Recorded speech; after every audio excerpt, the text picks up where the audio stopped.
to do a little snippet and cut the other one before I post it up on the actual podcast, which is the site I have. But nonetheless, so Jeremy, always good to talk to you, my man. I'm glad you're a night owl.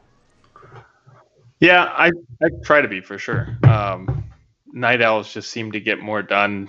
Like you get more done at nights because you can't do stuff in the morning. There's just no way to. You can't be productive in the morning, I find. So Well, I guess it depends on the individual, right? Because, I'm kind of more the opposite. Like, I like to get up early before everybody else does, and then even though today that did not happen for fitness reasons, but nonetheless, like if I get up, if I go to the gym early, if I do all that stuff, because I'm East Coast, right? Like you guys in Texas, everybody West Coast, nobody's awake yet, and right.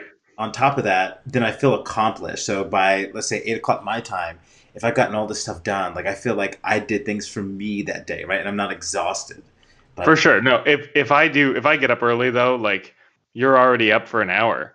And so how can I really feel that accomplished knowing that I'm already behind the great Terrence Blunt. So, it's just what's the harm in just staying up until 3 a.m. when you're definitely not doing anything. you're too nice. You're too nice. So, okay, really quick. So, ladies and gentlemen, we got three main topics we're going to tackle today. Just go ahead and tell you what these are.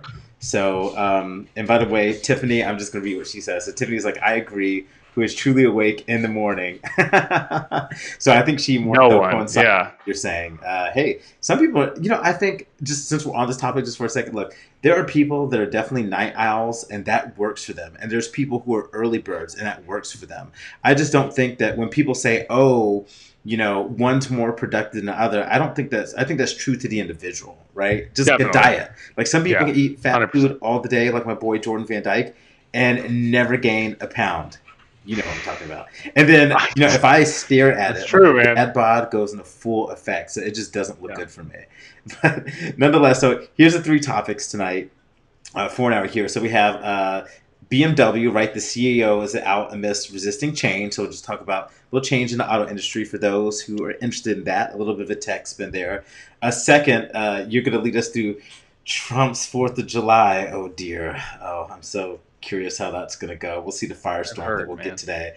And then last but not least, like beta testing. Should it be for public release? Because you got some people that are totally down with it, some that are not. So to go ahead and kick us off as we spend roughly 20 minutes per topic, let's start off with the BMW CEO out amidst resisting change. Okay, so here it goes. So this is a quote from Forbes in particular by Jim Collins today.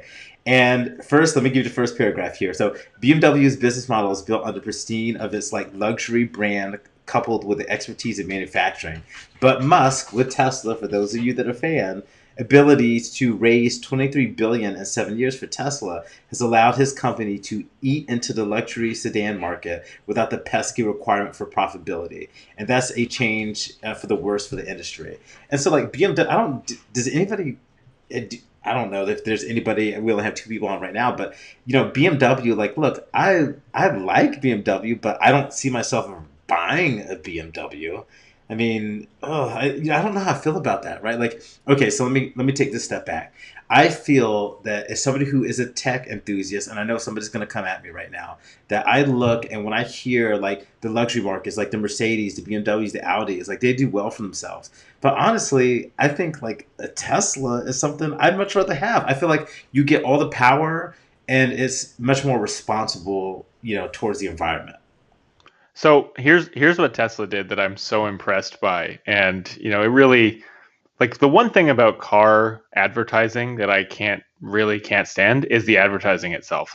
Never makes any sense. The target demographic always changes to something that I certainly just disagree with. You see a commercial in the holidays about some 18-year-old girl who her and her boyfriend just bought two trucks that are probably $40,000 a piece, and you're just like, what country is this that you're portraying here? But car commercials in general are the worst. Advertising for cars, the sponsorships, the awkward placement of ads in hockey games or whatever it is that you're watching. And Tesla did it all with no advertising. Their advertising was based around word of mouth, exclusivity. They built value in a brand without having to spend virtually any money on advertising. Silicon Valley is a great show on HBO. Hmm. They did a whole episode about Tesla that Tesla did not pay for. And Just in, that's to me, that's the most impressive thing about what Tesla's been able to do.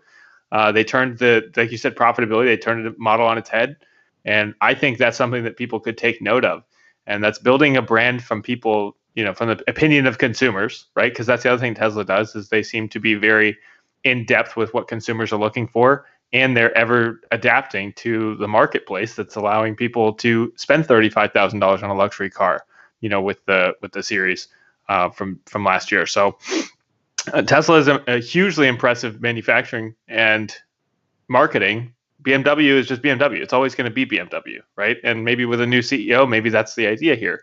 But I don't think that it's really going to have any competition with what's out there right now.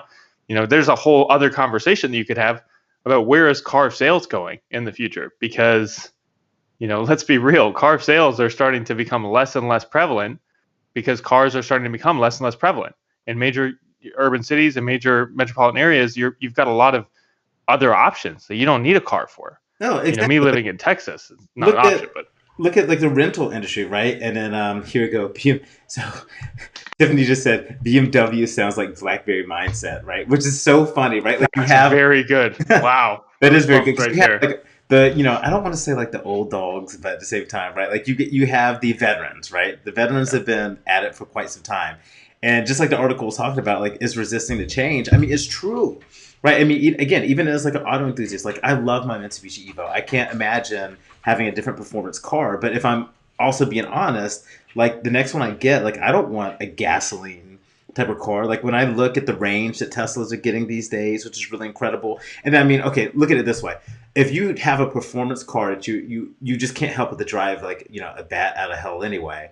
I get at best roughly 300 miles on a 12-gallon tank, right? It's all-wheel drive, turbocharged, makes a lot of power. And if I get a Tesla that gets close to that, and then that's not counting like regenerative braking and this sort of thing, like there's no fear of me having to worry about like going down to the city of Atlanta and then coming back and not being able to make it. And then to your point, when we talk about like ownership and whatnot, and just the mindset of the consumer change, when I travel out of places, like I don't even get a rental car, but maybe half the time now. Before I Yeah. used to get a rental car each and every time, but like let's say if I go to New York or if I go to LA, like I don't ever get a car, especially in New York, right? Like who in their right mind would get it, right? Like they're already used to in New York, just taking taxi cabs and whatnot to begin with. But even now, like an urban area, or even when I go to the city, like let's say if I'm going to go out and have a night in Atlanta, there's no way I'm going to drive my car. A, because likely I'm going to have a few drinks, right? I don't want to be Right. responsible for that. So that's a responsible thing to do is to get something like a Lyft or an Uber. B, I don't want to deal with parking because that's off. That's another logistical nightmare in and of itself. Like in New York, we parked. Like I was with Jim, we went down to some deck or whatnot, like getting breakfast in the morning, and it was like a one way. Like nobody can go. Which, by the way, I'm just going to point this out. My wife says, "Nice background." Yeah, nice background because she did it. So but anyway, like, nice little hack that you just did there. But anyway, so we were going down like this. Cars can only come up or down into the tunnel at one given time, and it was like $30, and we were just there for what maybe an hour, right? Because we were getting breakfast and we had to go elsewhere. So what a bad move. And so even now, like in the rural area that I live in Braselton, Georgia, there's Lyft and Ubers everywhere. And so, and to kind of divvy off the topic for a second, thank you. Yes, I know I need more lighting on my face. We'll fix that. So, if you think about back when, let's say, in high school or my early college years, if your car broke down, like you were royally screwed. Like there was nothing you could do. Now you're just like, yeah, so what? If my car breaks down, I could just simply hail, a ride share. And so think about what that does, right? So what they were saying, specifically at Uber, this model is cars only use 40% of the time. And so there's all this other time out there. And so you've got companies that will rent you luxury cars. I'm trying to think of the name off the top of my head. It's like Turo or something like that. I Yeah. think I'm Yeah. off. Somebody can correct me. But That anyway, sounds so right. yeah, so I mean, if I wanted like a nice BMW and Audi, look, I can just go rent somebody's for the weekend or whatever, take a nice convertible out, rag it, which unfortunately is what people do, and then return it and not be tied to it. So I think BMW has really good roots with sticking with just being like the driver's car, but at the same time, I just think our generation doesn't really care about those type of cars, and it's a waste of money.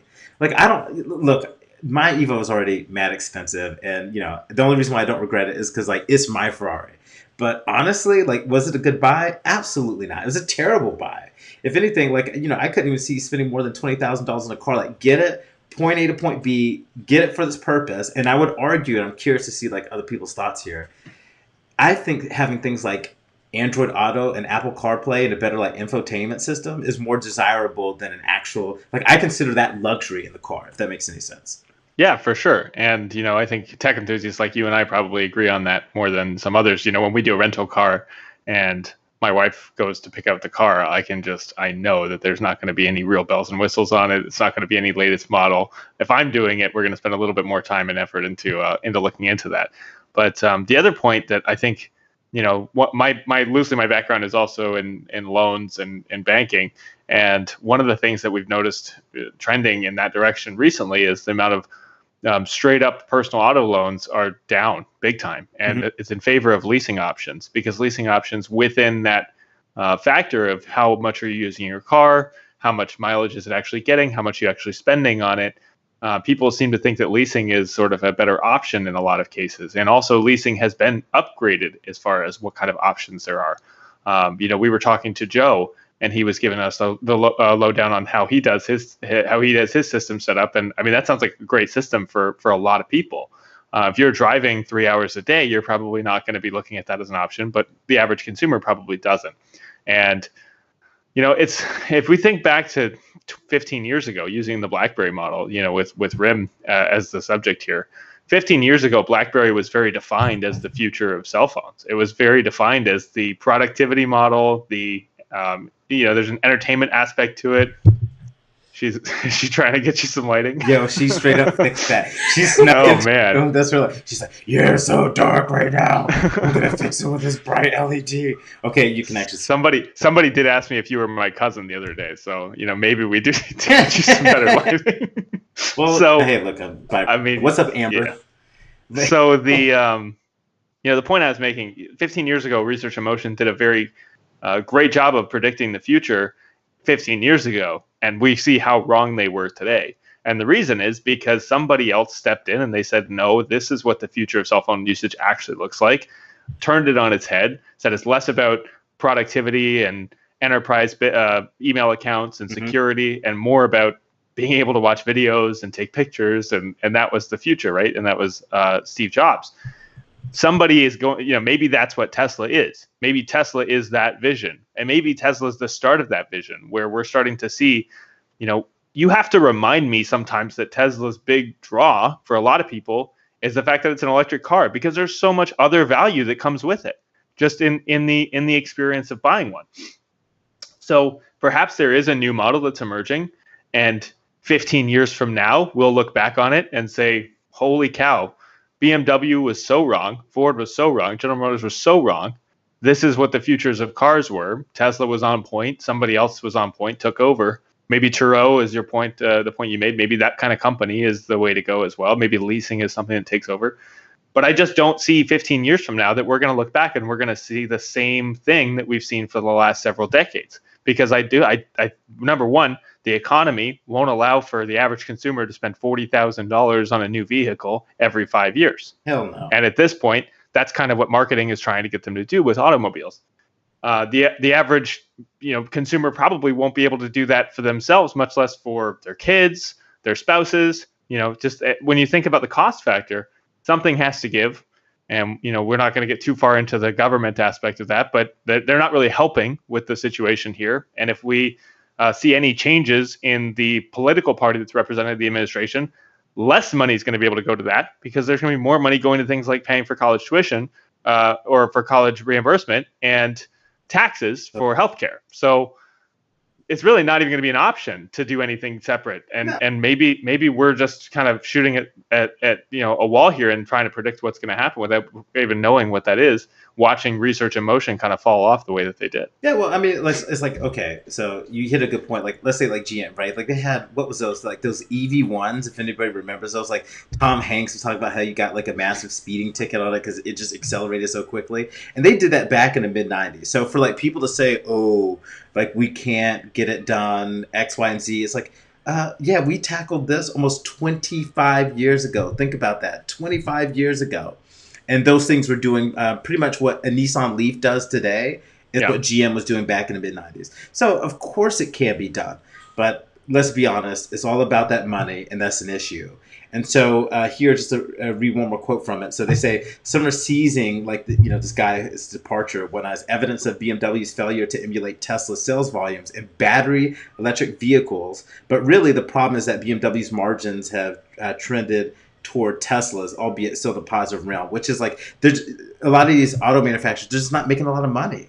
And I'm like, No. yeah, where's the money to be made? Because like these margins have been cut so drastically, and that's why like Nissan, right? So who's that company? It's like, you know, it's Carlos or something like that, Gosen or whatever, the dude that got arrested from Nissan. So like he merged like Renault, Nissan. They got a big stake of Mitsubishi as well. And the thing is, like, they want to automate this as much as possible to make it as cheap as possible because the average consumer these days do not really care. And I No. think this, just what you see around the street these days is evidence. Like, I'd much rather have, let's say, like a luxury, I don't know, Volkswagen or Toyota, versus like a high end Lexus or an Audi or something of that nature. Like, cars are just a losing asset. Like, the moment you drive it off the lot, like, they want your money. It's just Yeah. not even worth it. Well, and you think back to like when you see a car that was made in the 90s, you can see obviously it's a lot older, but the way that it was made is different. Mhm. You had a very wide margin between luxury and sedan back in the 90s and the 2000s. Right now, I mean, you look at some of these new vehicles that are coming out, the new Nissan Altima, or the Ford Focus, versus the Ford Focus Street Edition, like there's really not a whole lot of difference as far as look goes. It's all based around performance. And unless you're really a deep car enthusiast, performance is really not going to mean that much. Like my car, I drive a 2016 Dodge Journey, and I think it's the best looking car I've ever driven. Now that's because I used to drive a Nissan Sentra and a classic 91 Toyota Corolla. But point is, it's not there's not a very wide margin between what looks good and what actually is good.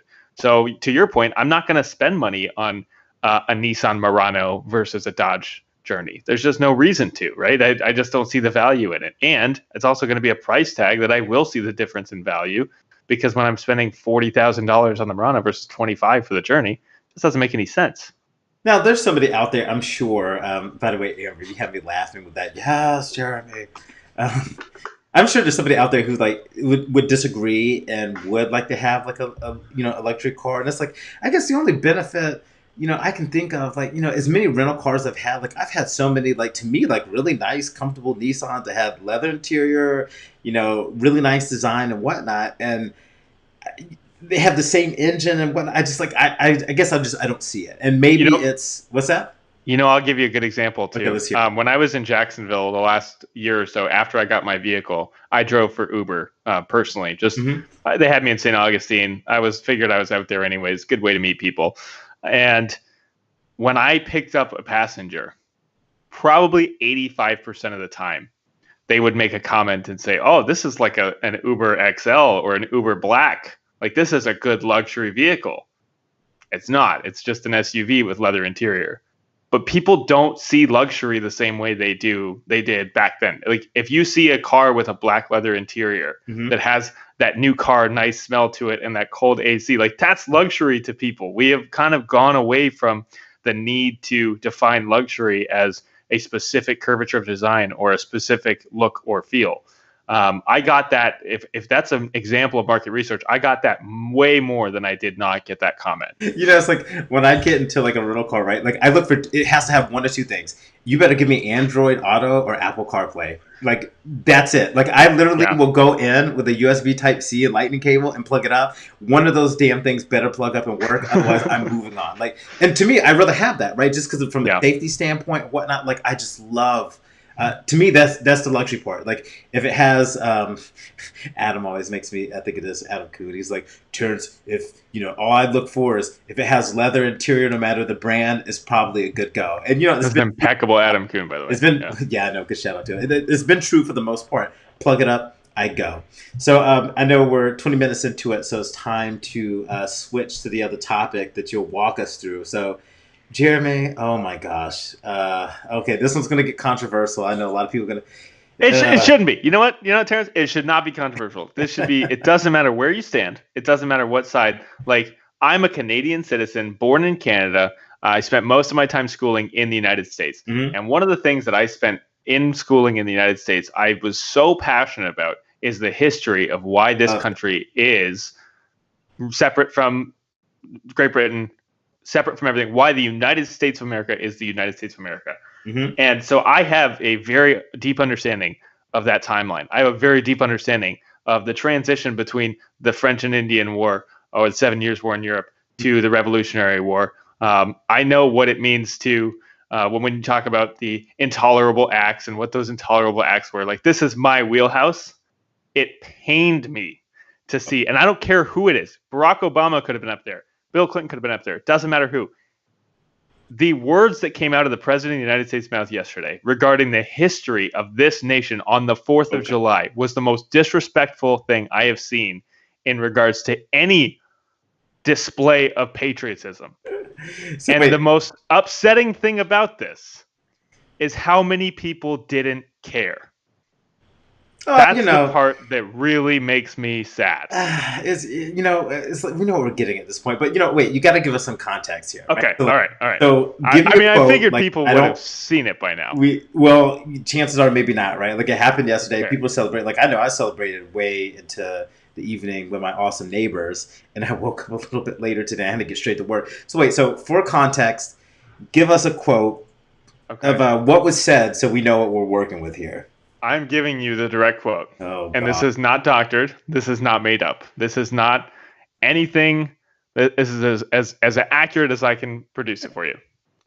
In speaking about the Revolutionary War Okay. and the timeline between the United States of America being their own nation in Huh? July of 1776 and before that when Great Britain was under rule. Okay. In the time of the war, our army manned the air. It rammed the ramparts. It took over airports. It did everything it had to do. And Fort McHenry, under the rocket's red glare, had nothing but victory. When dawn came, the Star-Spangled Banner waved defiant. It makes me want to throw up just how many things are wrong Okay. about that. Wait. So hold on, quote. because honestly, I had trouble following a little bit because I heard the beginning. Okay. Did he say man the air? Manned the air and took over airports. Yeah. The Wright brothers didn't. Okay, that didn't happen to like the early 19. Okay, so wait a minute. So okay, now that you read it, because that's absolutely absurd. Okay, I don't even know. I don't even know where to begin with this, Jeremy. Like I really don't know where to begin with this. Like, Like are you really surprised? I am surprised. I'm actually very surprised because this is not something that he just said off the cuff either. There's a teleprompter involved in this.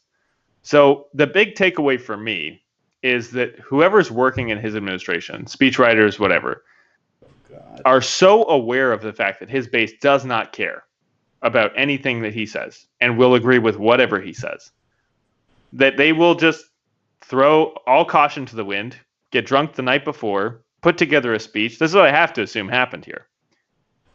And they'll just let him go crazy when he gets to the podium. Now, his response this morning, and I'll give him the credit for responding, did not acknowledge that he Messed said that airports were in the Revolutionary Of War. course. Didn't acknowledge that. That he messed up. But go ahead. All he said was there were some issues with the teleprompter. I know the speech very well. I recited it. I learned it. But there were some issues with the teleprompter from the rain. And so that was why yesterday happened. That's all he said. He didn't acknowledge what he said. He didn't acknowledge how terrible and how inaccurate it was. But if he knows that speech front and back, I'm not even most mad about the airports, Terrence. I'm really not. Because that's the most ridiculous thing I've ever heard. But when he talks about Fort McHenry, which I don't know what Fort McHenry is, Fort McHenry, the Battle of Fort McHenry, which was the inspiration for Scott Francis Key's Maybe that's. Star-Spangled Banner, Mhm. which is now our wonderful national anthem, Mhm. was in the War of 1812. That's a different world. That's a different war. I'm gonna face plant. Look, I get it. Like sometimes technology messes up. I guess like I'm just so stuck on this. Like first off, like just admit if you made a mistake, or not like that. Like don't even speak at all. Like if something went down, to just speak from the heart, but don't make anything up, right? But at the same time, I mean, look, he's been at it for so long. Like I get it, like why you may be upset or whatnot. I'm not surprised or whatnot. And I know it's gonna sound bad. You can give me a little flack for it, right? But I just look at this and I just like roll the eyes. I'm like, look, we already know this guy's just an idiot, right? Like I'm sorry. I know there's plenty of people I know that I'm good friends with. I know you love him, but I mean, come on. Like I see this, I'm just like, the dude's just an idiot. Like, what do you want me to tell you? Like, if my teleprompter went out, right? I would mention, hey, teleprompter went out. I had this really nice speech written, whatever it is, and speak from the heart. Or, if you don't want to tell anybody it went out, because I can understand why he wouldn't want to say something went out. Then, again, if you rehearsed it and you know all the materials, then we're like the trainers, main points you could That's cover. not an excuse. That's not an excuse for us and what we do. No, well, I Definitely don't not think that's an for the excuse for president of the United anybody. Like States when on the you 4th when of you say July. something, and he's held to a high standard or whatnot. Yeah. Look, you just that's just not something you toy with. I don't know. I'm very curious to hear what other people have to say. I'm very surprised. We have a few people on right now that nobody's really commented on that one, but and I understand why somebody may not, just because. So let me go a little deeper with it, because obviously at the surface it's sort of a comical thing that you can really appreciate. That yes, it's stupid. Roll your eyes a little bit. To me, it's very concerning. Mm-hmm. Just how much accountability and lack of accountability that his base will hold him to. And in something like this, it's very inconsequential. There's not a whole lot of stakes involved. So this is the type of issue where I want people who really support Donald Trump to come out and say, come on, dude, you got to be better. You're representing America on the 4th of July in front of the greatest audience. This is the most celebration. Well, you're representing the free. This is your celebration. Okay, you're celebrating so much. So wait a minute. So what's the deal? And you'll probably know a little bit more on this topic, but because what's really going on with the whole military thing he wanted to do, right? So I know he was interviewed, and thanks to the Freedom Act and whatnot, one lady requested the information from the military itself, because as the White House blocked everything today. Don't ask any questions; they're just going to block and reject everything. It's just the way they're rolling. And anyway, so he wanted tanks and missiles. Not that he was necessarily trying to fire them off, but he wanted to be showcased. I'm like, wait a minute, there's never, from my understanding, there's never been a president in United States history that's tried to show military power and tie that in with our independence. I would say that there have been in the past. I think, gosh, I would have to know exactly who it is, but one of the presidents, I don't want to say Taft, maybe, I don't know, it was one of around that same time, who had a parade and he had tanks, and it was, it's a show of patriotism for the soldiers, right? And I get it. I'm okay with certain aspects of that. Well, see, I wouldn't necessarily agree with that, because it's wait a minute, no, farmers, everybody participated. Right. Independence, right? This wasn't just a military thing. And so maybe this is why I feel indifferent. That's a good point. That's a very good point. It's look, these were everybody. These were, meN, women, and, Well, I mean, Trump may just think that we had tanks back then. I don't know. Yeah, I don't. It's I don't know. I feel like that's just so North Korea, right? When you're trying to show your military might. I don't know. It's just I think that's a topic for another day. I just look and I'm like, dude, that's an exception, or an exception with some dictatorship. I don't know. It's just weird. It's just weird. Why can't we get together? I like the idea of him wanting to do a speech and gathering things around Washington. I think that could be nice. But to do some weird military power, we want to roll this out. It's the people we see that normally do that are normally the weaker dictators that are trying to puff themselves up, right? You know what I'm saying? They're trying to go Superman. Yeah.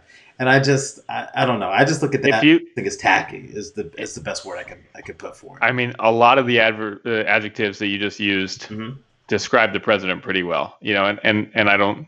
I'll take whatever flack I want. I mean, he literally puts his name on buildings. He literally goes out and puts his names on everything that he's assigned. He loves to brag. He loves to show off. He loves to overcompensate. He would be that guy who shows off everything that he possibly can as a show of dominance and power. Right? That's not surprising. But what is surprising to me, and I'm honestly not even mad about it. I think that he's also playing a little bit to his base, which is one that has wanted to see more of that military power represented on the public space more in the past administration. And you can't, anything to do with the soldiers, you can't disagree with, otherwise you're against the troops, right? And if you can't disagree with any show of force from the military, then you're against the military. So I think it's a safe bet for his base, and it's a safe bet for his base's anybody who goes against it to be able to sort of combat it, right? Because that's what this president is about arming his base with talking points that make absolutely no difference. So interesting, because you just made two points. So one of them, and let me just keep my own thoughts together.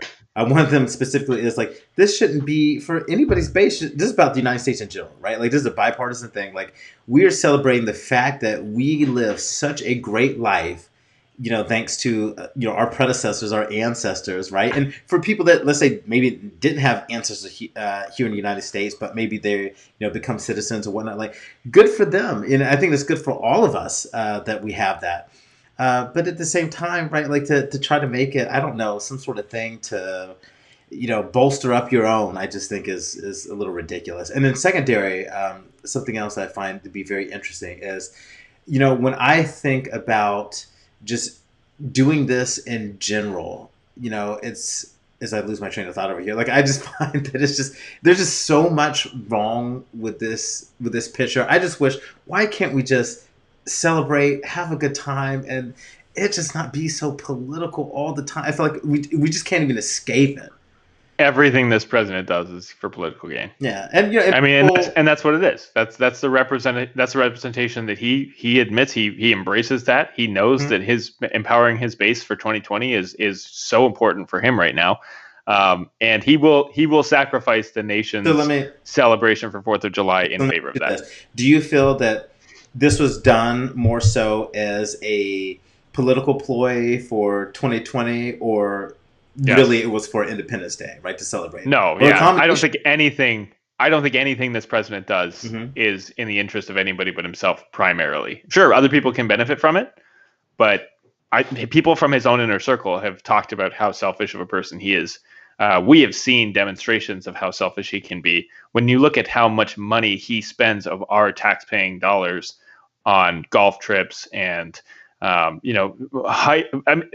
amount of impropriety in the fact that Mar-a-Lago is a destination for this president and seems to get a lot of extra funds from Secret Service, press, all the people that travel with the president. That is something that's not talked about, because I don't think it's ever been something that we thought campaign finance would have to cover. Yeah, but here we are. There's so much wrong with that, right? Like, this is weird. Like, look, I can't hate on him for making a name for himself and whatnot, and like the real estate tycoon that, even though he wasn't really successful business wise, otherwise, I mean, show your taxes, that's the whole situation. But like, I can't hate on anybody for doing that. I guess what's really weird is, like, I recall him hating on his predecessor for all these golf trips, but yet he's already outdone it, right? Or spending, right? Oh, spending all this money and so on and so forth. But it's like, wait a minute, you already spent on your first inauguration more than your predecessor's 2 inaugurations combined. So I don't know, it's a really weird vibe, right? And I don't like all this contradicting. And I guess I would have to ask for, many people I know, an audience out there, like, when's enough already, right? Like, the fact that it's like, even I have become desensitized to the outrage. I'm like, look, I expect nothing less, and maybe that's sad in itself, right? Like, I really do not expect any greatness from this guy. Like, I mean, I think that's part of the issue, sort of the complacency from everybody to just say, you know what, this is an issue, but it's been an issue and it always will be an issue until he leaves. There's no other way around it. I don't fault you at all for taking that vantage point for it. The biggest people, I think, who are at fault are the people who will refuse to hold him accountable at the same time as pumping him up every chance they get. It is very dictator-like in how they will praise everything that he does. They will use his name in only positive settings. The one thing I haven't heard talked about from my friends on that side of the discussion, haven't heard anybody talk about his usage of the improper use of history yesterday. Haven't heard anybody talk about the fact that that a lot of the things that he has said on Twitter have, I mean, they say there's always a tweet for that. He literally tweeted about Barack Obama using teleprompters, 8 years ago. And it's always one out there, but I've never heard his base, the people who support him unequivocally. I've never heard them talk about that, but I will hear them talk about how the job market is growing, how economy is booming because the stock market is booming, and that's the economy to them. I'll hear all of that. I'll hear about the fact that Obama used cages too, and Hillary this, and Democrats that, and liberals that. Dealing with that all day. But I won't hear anybody stand up and say, I voted for you. You lied to me. You didn't hold up to any of your promises. Very few of the things you said were going to happen actually happened. And I'm upset about it. Just focus on one. Just like, again, I think the biggest thing is accountability, right? Like, I can't fault, like, I personally would say, like, I understand why people originally, was on the Trump train. Could totally see it, right? Like, they're tired of, like, the ordinary politics. Absolutely. And politics in and of itself is honestly annoying, right? Like, we're sitting here talking about it. And the reason why I feel that I have to talk about it is, if I'm being honest, right? Like, here's a few things I can call myself out on. One, I voted, it was split, because I never considered myself like a Republican or a Democrat until recently, because I gotten so sick of this current administration. I'm like, you know what, that's it, going for the registered Democrat, not looking back. But, before, it's like, I voted for Bush, twice, and, he made some mistakes, but, it's too funny. I'm sorry, Terry, what's a Trump? I get it. And like, I voted for, Bush twice, but then I voted for Obama twice, and then I voted for Hillary this one time. And I get why people don't like politics. They didn't like Hillary. And eventually they said, okay, like, I felt he was going to break that chain. Totally get it. But at some point, right, when you get a bad deal on something, or, when you get sold like a bad bill of goods, you've got to like concede, like, this is just not worth the investment anymore, right? Whether like it's a car, if I dump a whole bunch of money into my car because I want to soup it up or whatnot, and it keeps breaking down or something keeps happening, eventually at some point I got to say, you know what, I got to be responsible. This is not working. I got to cut my ties here. And for a lot of people, it just hasn't happened. And we get in a very dangerous, like, nationalism, tribalism situation, which I think is the worst, right? Because I'm looking like people say, like, I'm not going to mention this specific name, but this person was just like, oh, well, I didn't see you with the kids in the cage. I didn't see you tweet, or put it on Facebook about it when Obama's in charge. I was like, yeah, for two reasons. One, we weren't friends. There was that. And two, yeah, like, in a sense, sure, I wasn't as vocal, and things weren't as like, put out in the media as they are today. And I don't want to hear any excuses of the why that is, because let's back up for a second. First and foremost, prior to 2007, you didn't have things really going for you. Like, yeah, you have Facebook and whatnot, but the amount of information ever since the dawn of the real and the rise of the smartphone, and think that just started in 2007, right? Yeah. You didn't have all these notifications and things that kept you in the know like they do today. In 2007, I wasn't doing podcasting. Even in like 2010, by that time, I was doing like a few podcasting or whatnot. But like, I really haven't caught up on the whole social thing. And so things really didn't start to catch on, I say, until like after 2012, things really started to kick off. And so I say that to the point of, sure, you may not have heard from everybody, but we're in a different time, and it is what it is. Like, don't make excuses for it. If this were, let's say, Obama's in office, it was happening, I'd call him out for it. Like, I'm not married to the dude, right? Some people act like they're married to Trump. I'm like, what stake do you have in it to say, hey, this guy's really effing up right now? Like, call it out. When I see people that just make excuses for it, I'm like, that's just a weak excuse, right? And it's a representation of that individual in my views. Now, I don't turn around and get extremely rash on somebody and, just go berserk on them, because it's not my place. Like, your opinion is your opinion. You're more entitled to it. But don't get upset when people, if you speak up and it's not true and somebody calls you out for it, like, you can't get upset. Like, I got called out. My wife, we were talking about a subject earlier, and she's like, I don't think you're right about that. And guess what? I wasn't. And so, you know what I do? I own it. Right when the wife's involved. Period. Yeah. End of story. I'm a grown man. Like, own it. And so when I see people making all these excuses, there goes my dad. Hey, fellas. Hey, dad. Make all these excuses for the president. I'm like, any normal job, you would be fired.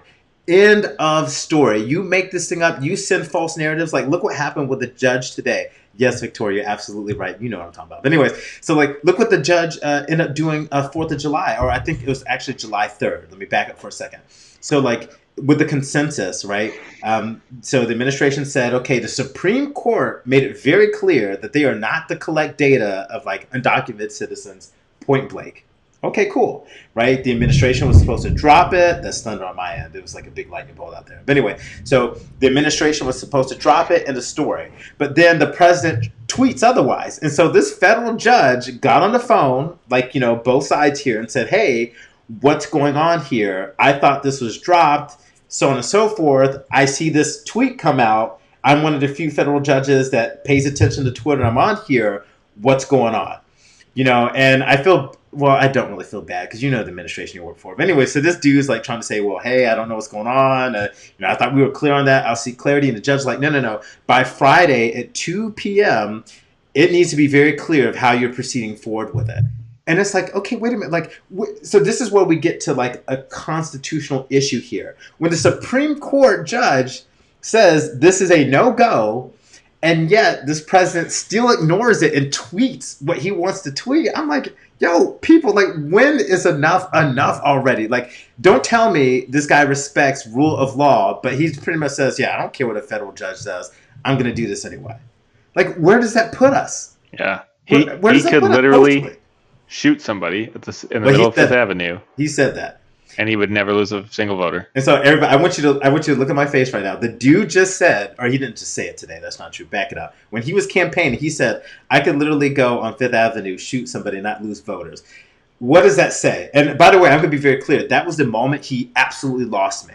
Because he made such a valid point. A, I knew it was true. But B, I'm like, okay, wait a minute. Like, what kind of mindlessness is this, right? And I would think, like, in the day and age with access to the internet, if I don't know something, I can look it up at any given time, all right? If I don't understand, like, if I'm trying to do yard work or fix something around the house and I don't know it, cool. I go to YouTube and I figure that out, right? I can watch somebody do a total tutorial.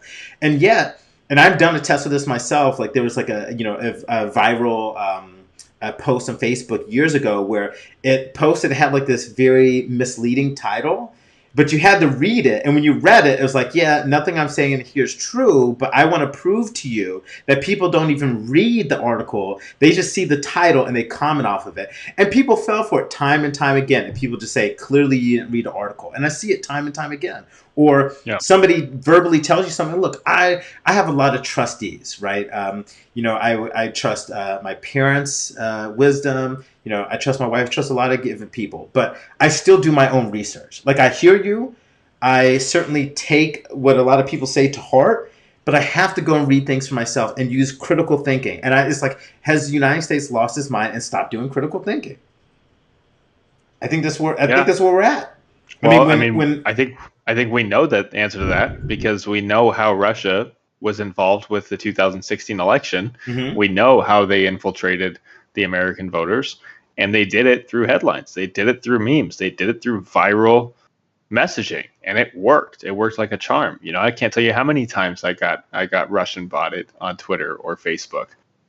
You could see the same person reply to the same post 15 or 20 times, or different people rather reply to this exact same message, the same different post, the same post 20 different times, and that was the approach that they took. And the reason they took that approach was because they know that base, the supporters, don't actually do that research. And to be honest, I'm gonna call it right down the middle too. Mm-hmm. We've gotten to a point where everybody's bad at it. There's a lot of people on the left leaning faction that is more now than ever subject to death by headline, or sort of just completely taken away from the actual context of an article or the meat of a story because they read the headline and they overreact to it. Mm-hmm. You have to do your research. You have to check things like PolitiFact. Snopes is a great resource. That's been a good one for many. They're not left leaning or right leaning. The problem that people see with Snopes is the fact that there's far more out there in favor that needs to be corrected on the right side of the discussion than there is on the left. Yeah, well, because so before I even get that topic, like, look, here's the thing right here, right? Like, we're all bad at it. I get it, and we have to do better about like sourcing our material and reading more than one source. Because I would tell you, like, as somebody who doesn't like Fox News, guess what? There's a lot of people. There's actually, I shouldn't say a lot, but there's a few hosts on there that are actually really good, right? And so, like, I try my hardest not to group people into particular like situations, right? And say they're all bad, because then you start to kind of turn people off. Right. And a lot of these headlines, right, like they don't do themselves justice. And this is why I can see people getting upset with the media in general, because like even Forbes, like I respect Forbes, but it's like, oh, the new Google Pixel phone or the new iPhone has a nasty surprise, right? And like for many of you that may be on here, like I'm sure you've heard that before. Yeah, I'm like, this dumbass clickbait, like it makes it worse. And so when I see titles that are meant to be catchy, or I've heard them over and over, I purposely don't even read them. Like I'm and I've even kind of hit up Forbes a couple times, like, please just change your titles. And this is why maybe so many people has issues with media, right? But again, as bad as the media has been at some points, and I totally see why people don't like what the media is doing, and that's the media's fault, 100%. But at the same time, I just don't like this dangerous, level of saying the media is the enemy. No, the media is not the enemy. Like they give us the insight. Right? Like there's a reason why like they go to the what's a pixel? Wait a minute, are you like doing I forget this Avengers what drags in I'm totally messing up. I'm gonna lose my nerd card. Like, but why is pixel? But nonetheless, that's for my nerds. You get what I'm saying. But anyway, so like I don't understand where like this is just becoming a thing. Like it's so repetitive. It everything gets lost in translation and people just get so desensitized to it. And I just don't think it's cool to say media is the enemy. No, that's absolutely not true. And for anybody who says, like, that makes me think of Hitler. Like knowing history, it makes me think of Hitler, right? When you say like media is the enemy, don't trust anybody but me, guys, that's a problem. Yeah, the media is the enemy, though, Terrence. That's the takeaway here. To one person, the media is the enemy to one individual, and as long as they report on the facts and they say the things that actually are happening. That's the message that's going to be shared about the media, because this information is not meant for the public. It's meant for what goes on behind the scenes. For a president to think that he's the CEO of the United States of America, that's a very dangerous thought, because he is not the president. He is not the CEO. He is not the owner of a business. If anything, he is the main person who pleases the shareholders, and that's you and I. Well, the thing that you say that, because he feels, and a lot of people feel like the country should be ran like a business, which I don't agree with. Yeah, I mean, if you look back to going full circle here, 1776, our founding fathers did not design this country around a business model. They designed it. They didn't design it around a monarchy. They went opposite of that. They designed it around a republic. A system or faction of voting, where everybody's voice matters. And when you think about how many people do not vote in general elections, clearly that message is lost, and this president is capitalizing on that for this next election. Yeah, which, by the way, and somebody correct me, here in the chat, worst case, but like, I had me thinking, we might hit thunder for a second, because that was a big lightning bolt. But anyway, so something that I found to be ironic when we were talking a little bit earlier is, okay, I've seen all these ads for like, the Democratic elections, right? Like getting people to get out and vote. Like, please, like, do your due diligence, even though we're not like Australia, who actually fines you if you don't. And it's not a lot, but like Australia sees it as like a due diligence. Like it is your duty as a citizen, like get out there, which I would agree with. Like, I feel like it is a duty, but nonetheless, they're like, get out and vote. You see a lot of campaigns, but you never see like any campaigns from the Republican side. And it makes me wonder, right? Like when you think of what's happening, like the purpose behind the census, because I'm sure like some of you may have read and caught on to it. Like there's a very strategic reason why they want this undocumented question to be added to the census. Because if you suppress the Hispanic voters or anybody else who may not want to speak up to it, it really feeds into gerrymandering. Right. And the Supreme Court just recently shot that down and it's like, hey, Republicans are going to play this way. And it's up to you, the Democratic side. Like you either play it as well or you just lose out point blank. Right. And why I find that frustrating, like I can understand why they go that route. But think about what that does. Like it just further divides, the country. You know what I'm saying? And like I don't like this idea of playing fair. It stacks the deck. Yeah. Yeah, it stacks the deck 100%. And you mentioned gerrymandering, voter suppression, gerrymandering, census polls, all of these things are associated with getting less minorities to the polls for Republicans. I mean, that's not my opinion. That's based No, that on is factual. No. a lot of professional op-eds out there who have agreed with the fact that there is a serious desire. And when you think about just how the voting shakes out every single election, that's in favor of that's in favor of Democrats. The Electoral College is one of those institutions that was created for that reason. And that was supposed to be the end all be all. But when you have the Electoral College paired with all this gerrymandering that's going on in congressional districts, and you're adding the fact that, now we're going to try and make it so that people within those districts can't even vote, they're just trying to stack the deck for 2020, and it's working. And unfortunately, no matter who runs against Trump, no matter what situation, it's going to have to be something that his base, number one, is affected by the election itself. And we've already seen that that's not likely to happen. And there's got to be some understanding that voter suppression, political gerrymandering, the usage of Electoral College layout here for the general election is part of that process. And it's got to be understood and appreciated. That's why Hillary didn't go to Wisconsin and she lost. That's got to be something that Democrats have to take seriously if they want to beat Trump. Look what Garrett mentioned, right? Voting on Tuesday still divide the country. The majority of minorities, say that fast, work on Tuesday.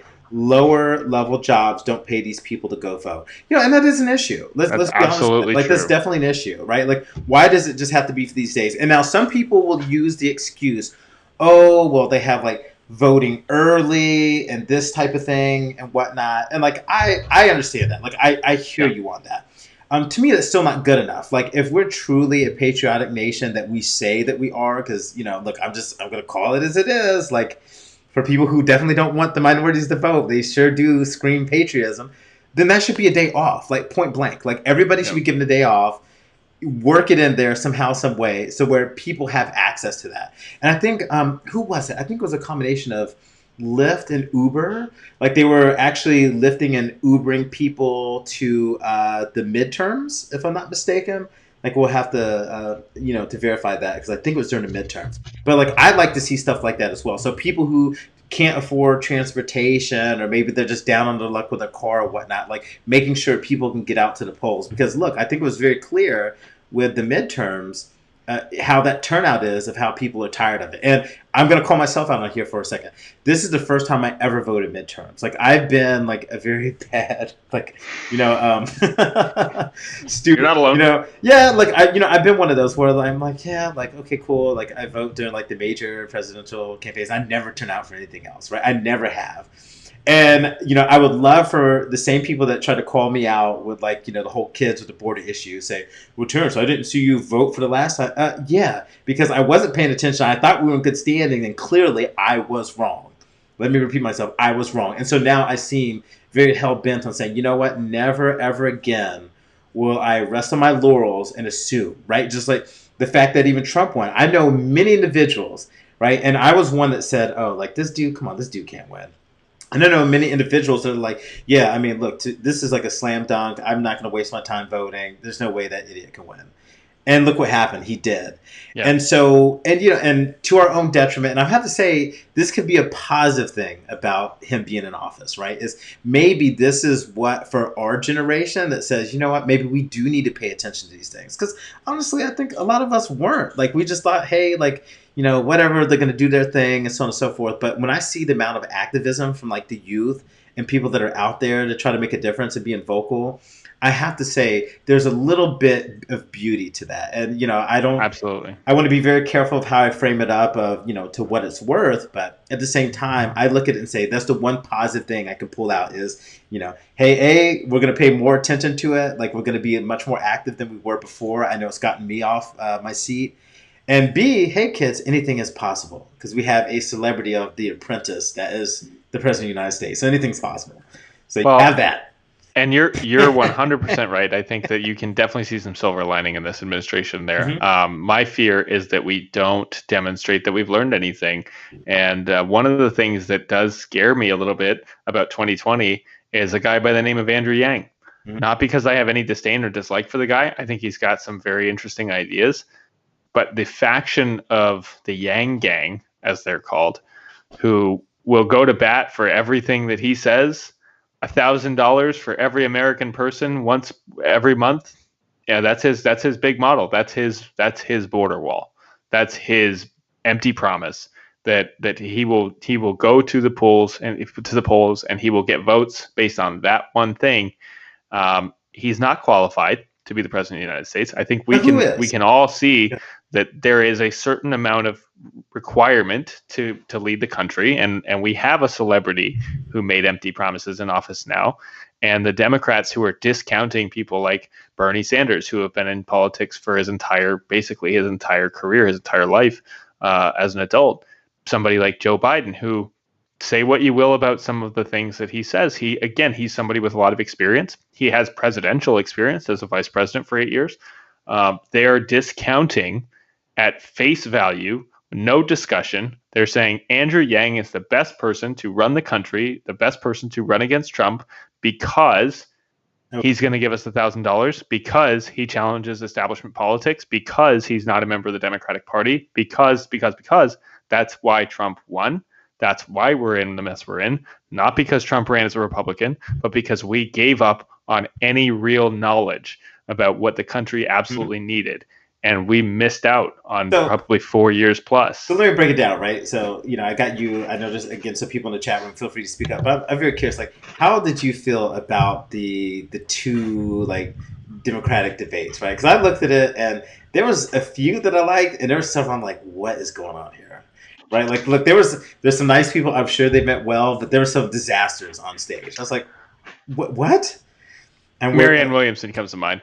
I think everybody kind of thinks that, and you know, it's interesting. It's a tough situation because you've got 20 people who have all said, and it's more than 20 people. These were the 20 people that got selected by NBC, but at least 20 people who said this is such an easy opportunity to be president of the United States. There's never going to be an election that means more to me spiritually, personally, whatever. Mhm. I think I can help the country. Um, Clearly, we were wrong about how much qualification you need to even win the presidency, and I think that it's a detriment to the fact that we really need something here. We don't just need somebody; we need somebody good. And I've always felt the burn, as they say, Mhm. and the reason that I like Bernie Sanders as a political option for me, not Well, because of here, his platform of democratic socialism. hold that thought for. Yeah, yeah. Let's come back to Bernie. So a couple things. So Elaine said, "I'm worried that people have begun to normalize this abhorrent behavior." Which, yes. And then Yep. Chris, let me post this up because I think he disagreed a little bit. Give it a second. It's going to struggle. He wrote a lot. There's nothing wrong with, but I'm going to try to read it as we go. So Chris said, I would have to disagree and believe Tuesday voting hurts the Republican side worse. Okay, this is interesting. Let's see. Also, the country is like running a business, and even more so, a very complex one. Okay, we have to dissect that a little bit. On division of the country is due to the media and so many people choosing to bash the current president on social platforms. Can we get away from his verbiage and look at his actions? His actions have shown more production in his first term than the past three presidents' thoughts. Okay. Yeah, yeah. Oh, Chris, prove that. Give me something that actually well, here backs up let's that dissect blanket it a little statement. bit. So, I would like to hear, why Tuesday voting hurts the Republican side worse. Like, I'm not sure where he's going with that. And then, so where the country is like running a business, and it's even more so a very complex one. So this is my issue with it. So specifically, when it comes to running the country like a business, so businesses will do like businesses always do. The growth of like the company and everything comes first. People be damned, right? Like they will cut. You lay off people. Like people may suffer. It doesn't matter. You run the business accordingly. And what's interesting is if we were to break it down, like businesses are done for one thing, for profit. And a country, like for its profit, it's like, think about it. Wars are very profitable. So do we start wars and continue to do those because those are very profitable times for us? Does that make sense? And so I don't, I'm trying to make that correlation there from the business side because I think of like, there's so many things that go into it. And I'm like, yeah, I guess, if companies, if we're supposed to run it like a country or, a country like a business, then I think of like from the trade standpoint, like maybe I could see that. But when I think of like you got growth, I mean, it's still a little bit different. So I'd be really curious to hear your thoughts on that, Jeremy, as I kind of gather some of my own. That's definitely a lot there. Um, yeah, the idea that the country should be run as a business. Atlanta, Yeah, then yeah. Well, be careful of that, by the way, because Trump could go bankrupt. He did not do well with a lot of his businesses. But anyway, go ahead, Jeremy. so I mean, it's unfortunate to think that people see it that way. Anybody who knows anything about business knows the formula, the Mm-hmm. shareholders, the CEO, the employees. Anybody who thinks that America should be a business, the question I would ask is, where do we fall into it? As citizens of the United States, taxpayers, where do we fall into it? Are we simply investors in a business when it comes to the country that we call home? Are we simply somebody that has no real stake outside of just what we put into it, that we don't have any rights, we don't have anything that we're obligated to be provided? I think that this is the first president that I can ever remember that viewed it that way, and that actually made that point to say that as shareholders in the business of the United States, Mm-hmm. we don't deserve to know what's going on behind closed doors. We don't deserve to know what's going on when he's meeting with foreign adversaries of the United States. We don't deserve to know what policies he will put into place to take care of our families or to take care of the businesses that constantly rip off our families. The Trump tax cuts were a big example of that, in that he said in his election, in his campaigning, he said that tax cuts were going to go to American families, and that never happened. I paid more in taxes this year than I've ever paid. And it's not just me. It's a pretty common story. And when you look at the people who didn't pay taxes, Mm-hmm. Jeff Bezos didn't pay taxes. Oh God. The big CEOs, the other businesses out there didn't pay taxes. So those are a couple questions I would ask if you really think that the country should be run like a business. What happens when that business fails? Because, let's be real, it's not perfect. There's no, Oh, I mean, what kind of business is still floating with $20 trillion in debt on the well, books? okay, so here goes a few things, right? So let me give you a nice one from the Harvard Business Review because I had to really think on this one, and it's like prisons and jail systems. Because think about prisons. Why do we have more people locked up in the United States than any other country, right? Because it's profitable. So let's talk about that for a second. So this is from the Harvard Business Review, and it says business is essential in its place. So is the government in its place. The place of business is in the competitive marketplace to supply us with goods and services. The place of government, aside from protecting us from threats, is to help keep that marketplace competitive and responsible. In Washington, which government in recent years has been fighting vigorously for competition and responsibility? And so I'll pause on that one for a second because it actually brings up a very good point, right? We say that government should not, from a Republican standpoint, it should have less to do in our daily lives. But then, if it's going to be run like a business, then we have to concede that just like any other business, it runs everything. You know who runs a country like a business? China. Do we want to be ran like China? So I'll give you a second, Chris, to digest that. And by the way, I love the fact that people are putting up these oppositions because I think this is how it goes full circle. So Chris did also put up. So let's talk about things that Trump has produced.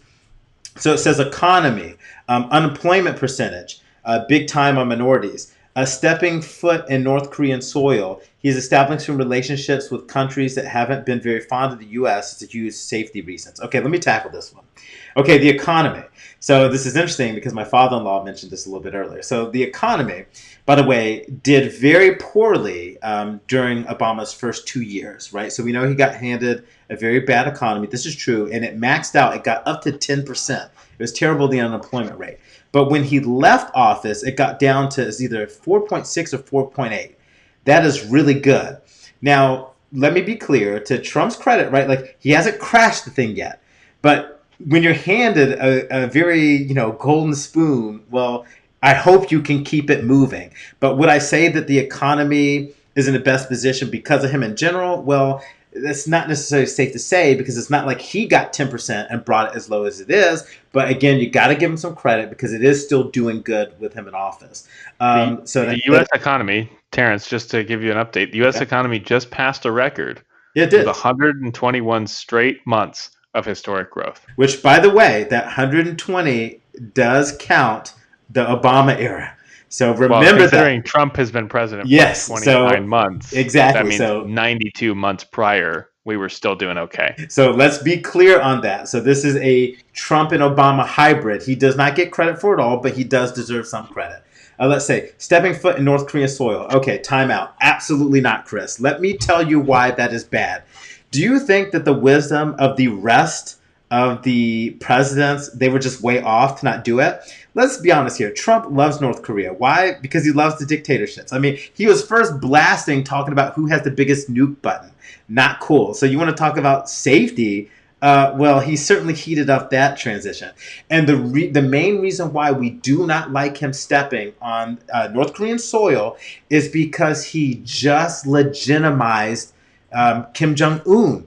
That is a big no-no. He does not sit at the big boy table. There is a reason why he is sanctioned, and that we do not allow him to sit at that table. And for a president of the United States to set foot, and I don't know if you paid attention to the conditions of North Koreans, and it's a bad humanitarian crisis.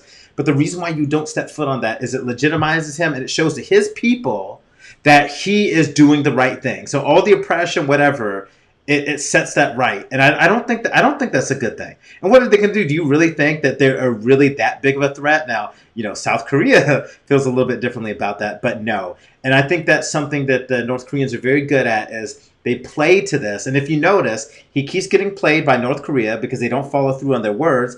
And look what Iran's doing. Iran's like, yeah, okay, big man, this is what we're going to do here. We're going to step up our nuke game. It clearly shows that there's really a complete disregard. And to me, it weakens our state. I would really love to know what kind of media propaganda Kim Jong-un is using with that image of Trump walking into North Korea. Because to your point, it not only does it legitimize the United States as it legitimizes Kim Jong-un to the people of the United States. People probably like, our friend here, Chris, who's commenting that maybe this isn't such a bad thing. The amount of propaganda that's shared in regards to the United States within the walls of North Korea, we don't see what that is. We can't see it. It's completely controlled within the country. We don't know what messaging is going to the people of North Korea. We know that the people of North Korea have grown up hating the United States, and they'll do. And I know that if Trump walked probably an extra 1,000 steps, he would have walked into the most deplorable dictatorship, the most unlivable, you use the term humanitarian crisis, because we've seen certain evidence of that. But the reason that we don't have any real resolution for it is because North Korea doesn't care. No, of course. There's fake buildings that are designed to look like real buildings from this spot where you can actually see them. Those are not real buildings. Those are fake buildings. No, why do you think the reason fires missiles into the ocean? You got to look the game. And that's a very scary to think that the United States is somehow in cahoots support in any sort of discussion. And to the people who say, oh, well, he's trying to create peace within that region, there's a reason no other president has done that. Peace within that region, does not come with Kim Jong-un at the helm. And it doesn't come with that regime at the helm. Yeah. Peace within that region comes when Kim Jong-un steps down and says, I'm done. This is I can't be in control here anymore. And that's not going to happen. They're not going to do democracy. Here's another point Chris made. Okay, so making the economy soar is 100% business. Also, the bankruptcy thing is a strategic move for many wealthy people. I've had quite a few conversations with people that have lost more money than we will probably all make. However, they all have bankrupted businesses. This is a backdoor way out of losing money and wiping the slate clean. there are some great articles that can explain it better than me. Okay, so here's a couple things. So first and foremost, making the economy soar. The really way you do it is you set up where the market can decide. You set it up so that there's true competition, that small businesses can work with big businesses, and that both can thrive, right? And that's the government role. Not to turn around and make money off of everything, right? Like, because if you run it like a business, like I said, you know the way you do it like China. You make every business, right? Because this is something we know to be factual. Like China, this is why we can't work with Huawei, right, or some of these other Chinese companies, because the government's involved. I mean, is that the route that you want to go? I would say no. I think there's other ways to do it. There's better ways to do it. That's how we do it, through free enterprise, through capitalism, and it's worked very well for us. As for the bankruptcy thing, this is true, yes, but what bankruptcy shows you is judgment, right? So, like, I can file for bankruptcy, but if I do, it just shows you I was very irresponsible with money. And if you looked at what happened with one of Trump's properties in Vegas, right? Like, he wanted to build the biggest, better tower than everybody else, right? The biggest and the best. And he was warned by his people not to do it. And he did it anyway, and it closed, right? And it's like, okay, like, when do you listen to people around you? And look, no matter how you spin it, Trump does not listen to anybody around him. He listens to himself, literally. Like when he says, my gut can tell me, right? No, your gut. No, listen to the numbers, listen to the math, listen to the data. Please do not listen to your gut. Garrett, however, tariff threats don't make economies sound very stable. No, this is why, to Garrett's point that, really would be in opposition to your point, Chris, is that look what happens to the stock market. Every time that, they have these trade wars, it doesn't do very well for the stock market at all. That's business.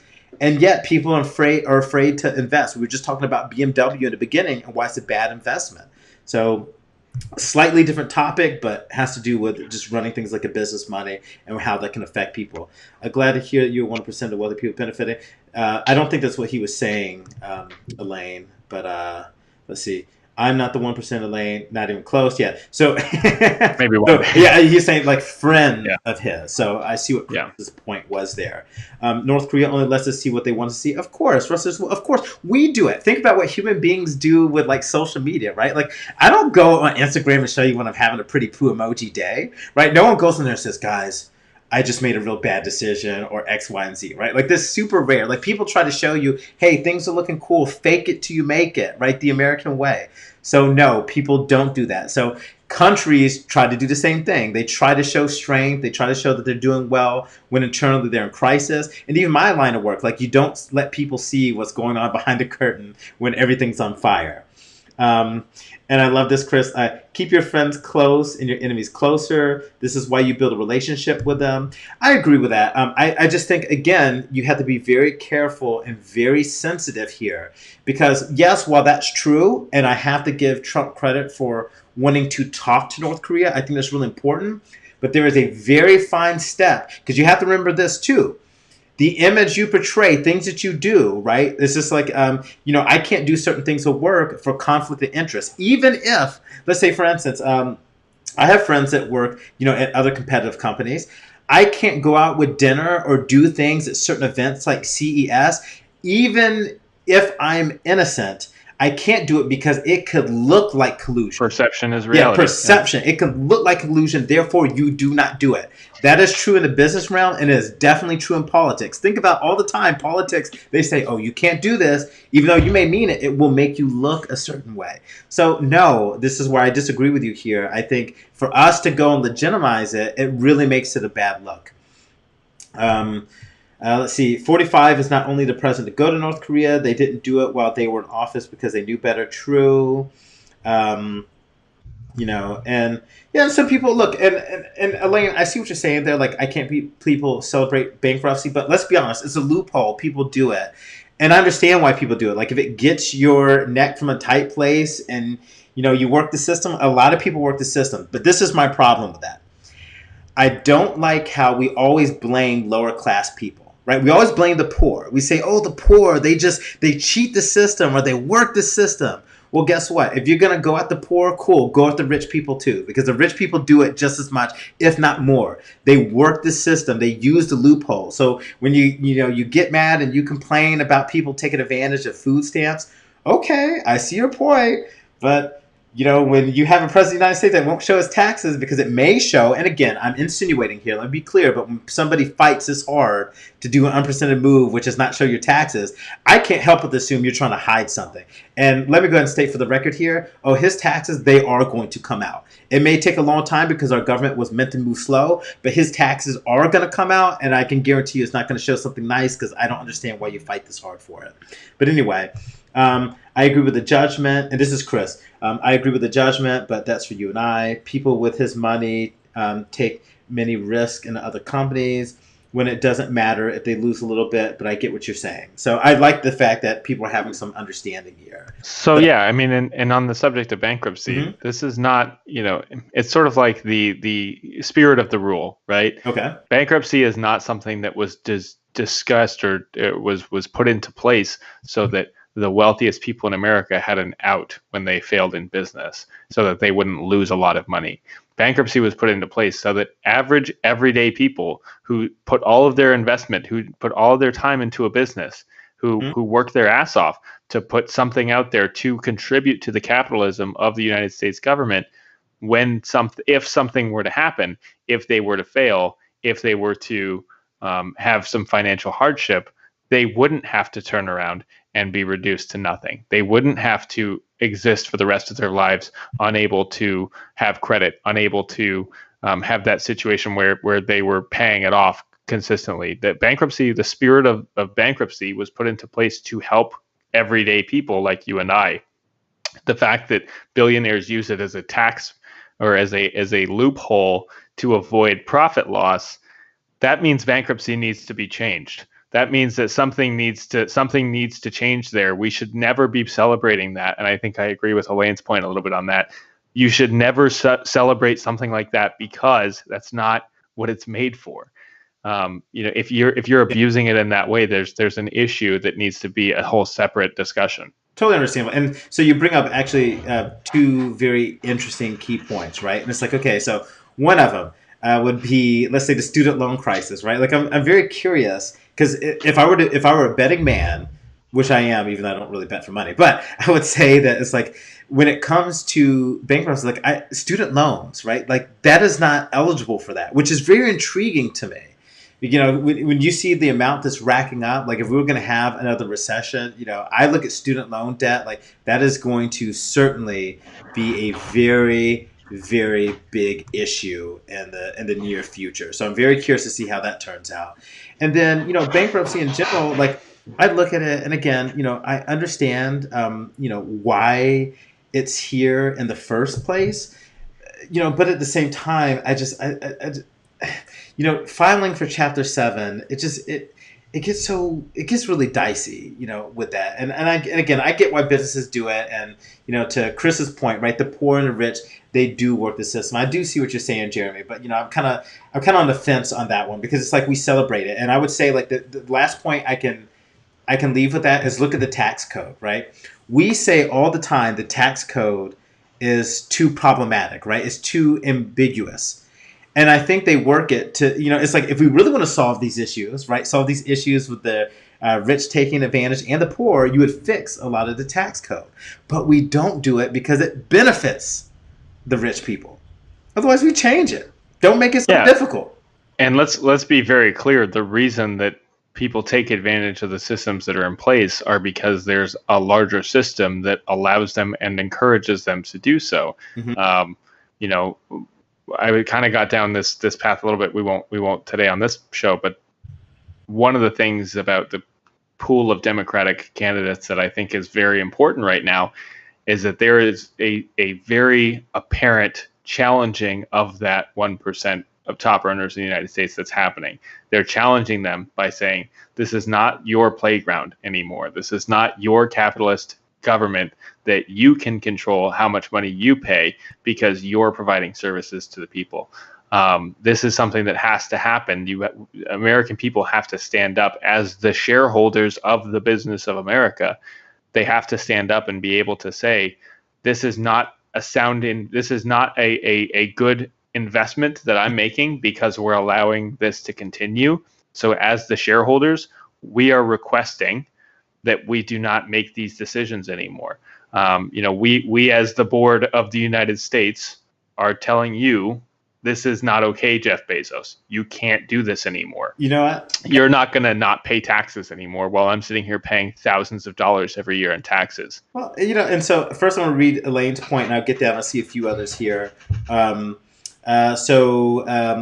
said, yeah, but you're normalizing working the system. You're saying it's okay. Everyone does it.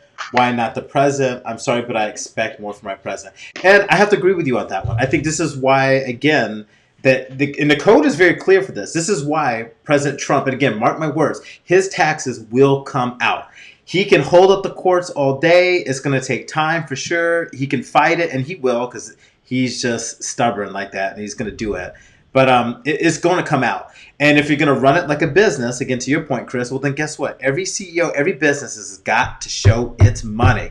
And his money is going to come out, and I promise you, you just know it's not going to look good. The con man, the confidence man, it's going to come out. He's going to get it. I think it's just going to light him up. And that's why he's fighting tooth and nail. But Killian, got to get Restream.io and get this on all platforms.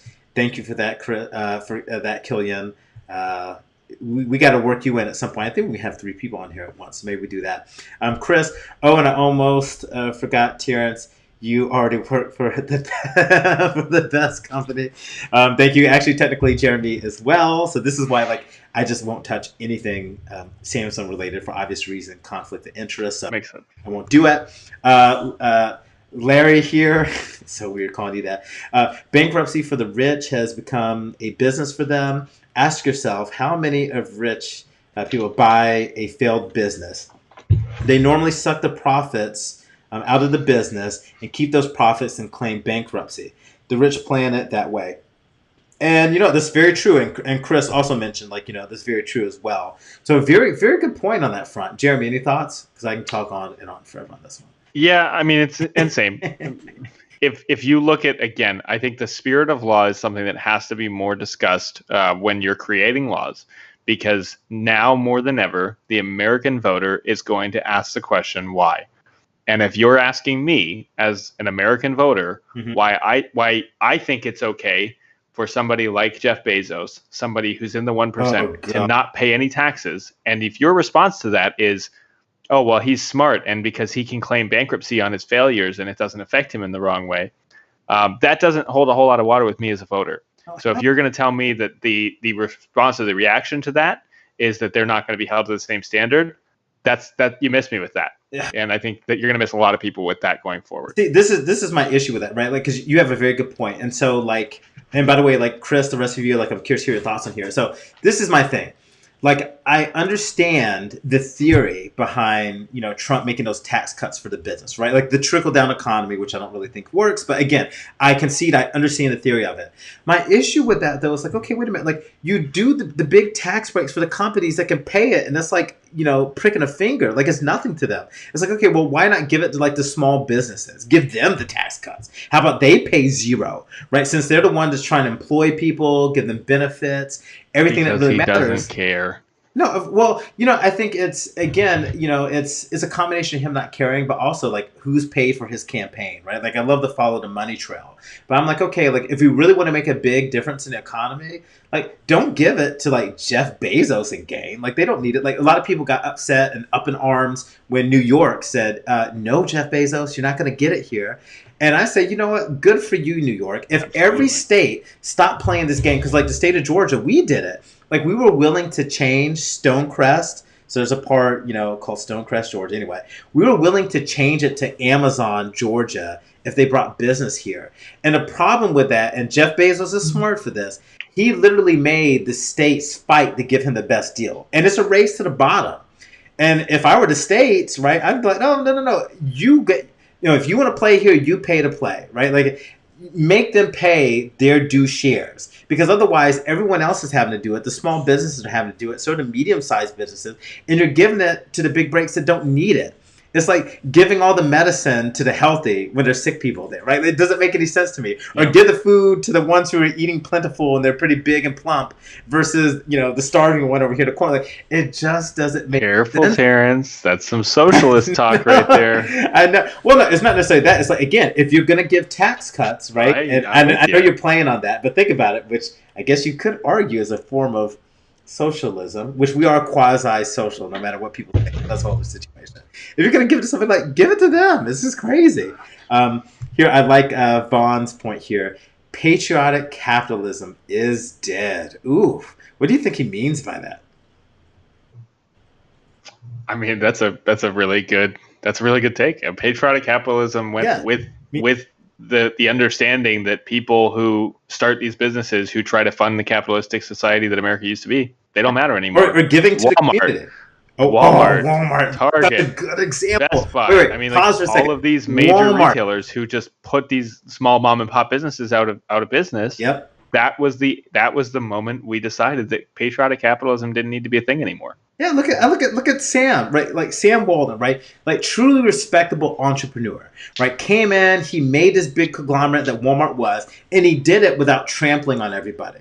And I remember, like, growing up, like my grandmother, even like, she did part-time work at Walmart, and it was a respectable company, right? But you look at it today, and even when I worked for another company, back in like the mid 2000s, I remember specifically they had like all these things in the back, like government assistance and everything else. I'm like, wait a minute, government assistance? Still what? do. Yeah. You can do that. So in a sense, you're like, oh no, get government assistance, make the taxpayers pay for it. We don't want to pay because we want to keep our profits. And as greedy little kids, right? Those greedy little a-holes, because I got to keep it clean for like, the podcast actually put on Apple and Google and the rest of them. Like, no, like you've got to do responsible things. So I'm with Vaughn on this. I think patriotic capitalism is dead. It really is. It's all about me, my business, the shareholders, everybody else, the bottom line, end of story, full stop. And that's a shame. Mark Cuban, who's a guy who, I would respect, or I would think most people respect as a encourager of patriotic capitalism, somebody who says start your own business. Shark Tank on CBC, Oh, surely. Probably one of the most public cons for small businesses in the history of this country, because it's all over everywhere. When you think, I've got this great idea, I'm going to take it on Shark Tank, they steal that. They will take that from you and they will add it to their multi-million-dollar conglomerate media corporation that they own. They'll add it to their QVC, powerhouse, their FUBU, whatever. Yeah, don't be hating on they are not trying to help the average consumer to realize their American dreams. They're trying to co-opt it and hijack it so that they benefit from it more than that person could on their own. Now, there is a little bit of a mutual relationship there that helps them out, but the idea that it's this great charitable thing, look at the fine print. If you try and put something on Shark Tank, you could get zero investments and lose your business in the same episode if you go on Shark Tank and fail. It's a really, that's just a good example, I think. That's Mark Cuban. Right. Yeah, well, look, I still respect it. I mean, it's like, business, this is dicey. Like, business gets so cutthroat. Like, we've almost become to accept it, which I think is just unacceptable, back to Vaughn's point. I think there's a way for why can't everybody mutually benefit? Like, what's going on with that, right? Like, everyone tries. It's like, prime example. Look at Uber when it first started, right? Travis, whatever. That dude was so, not only was he vile, right? But like, he would do anything for his business, full stop, did not care. He would slit his own mother's throat if it would make Uber succeed. And he ignored like local laws. He just didn't care, did what he wanted to do. And the problem was we rewarded it, right? Like, as a nation that is strong business, we rewarded that. And it's like, wait a minute, what does that set as a standard when we say, hey, we know there's laws and everything else, but break it anyway, right? To name another one, Boeing. Okay, there's an issue, but you fly it anyway. And look, I know it's common practices that a lot of business say, okay, look at, let's say, the probability of something going wrong and the fines it will pay, and is it worth it? And I think to me, that's just crazy, right? Like, this is absolutely crazy. Chris, it sounds like Jeremy doesn't like anyone that has lots of money. And he puts like little laughs by it. Chris comes from a good place. Like I know Chris. Chris is a good dude. He comes from a good place.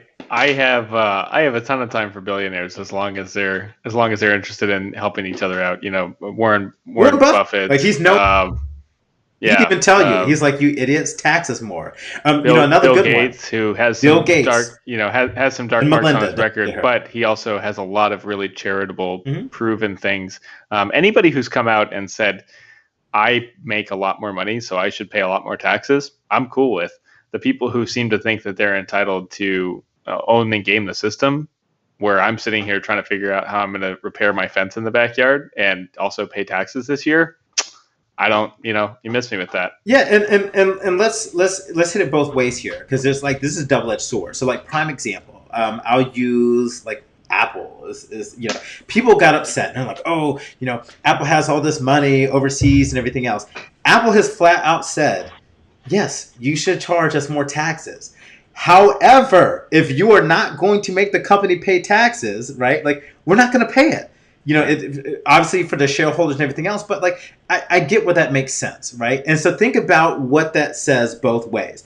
The companies, a lot of these people will tell you, yes, you should charge us more, or you should, again, in a sense, tax us more, not charge us more, but tax us more. And I totally understand and agree, right, that they don't if the law doesn't require that, which means that there's a systematic issue. Because if you're the only one that's going to be, and let's just be honest here, if you're the only one foolishly paying it, right, when it's not required, it's in human nature, if I'm just breaking it down for a second, it's in human nature to hoard their cash and their money, and I get it. Now, mind you, I would say, like, I have stronger ethics than that.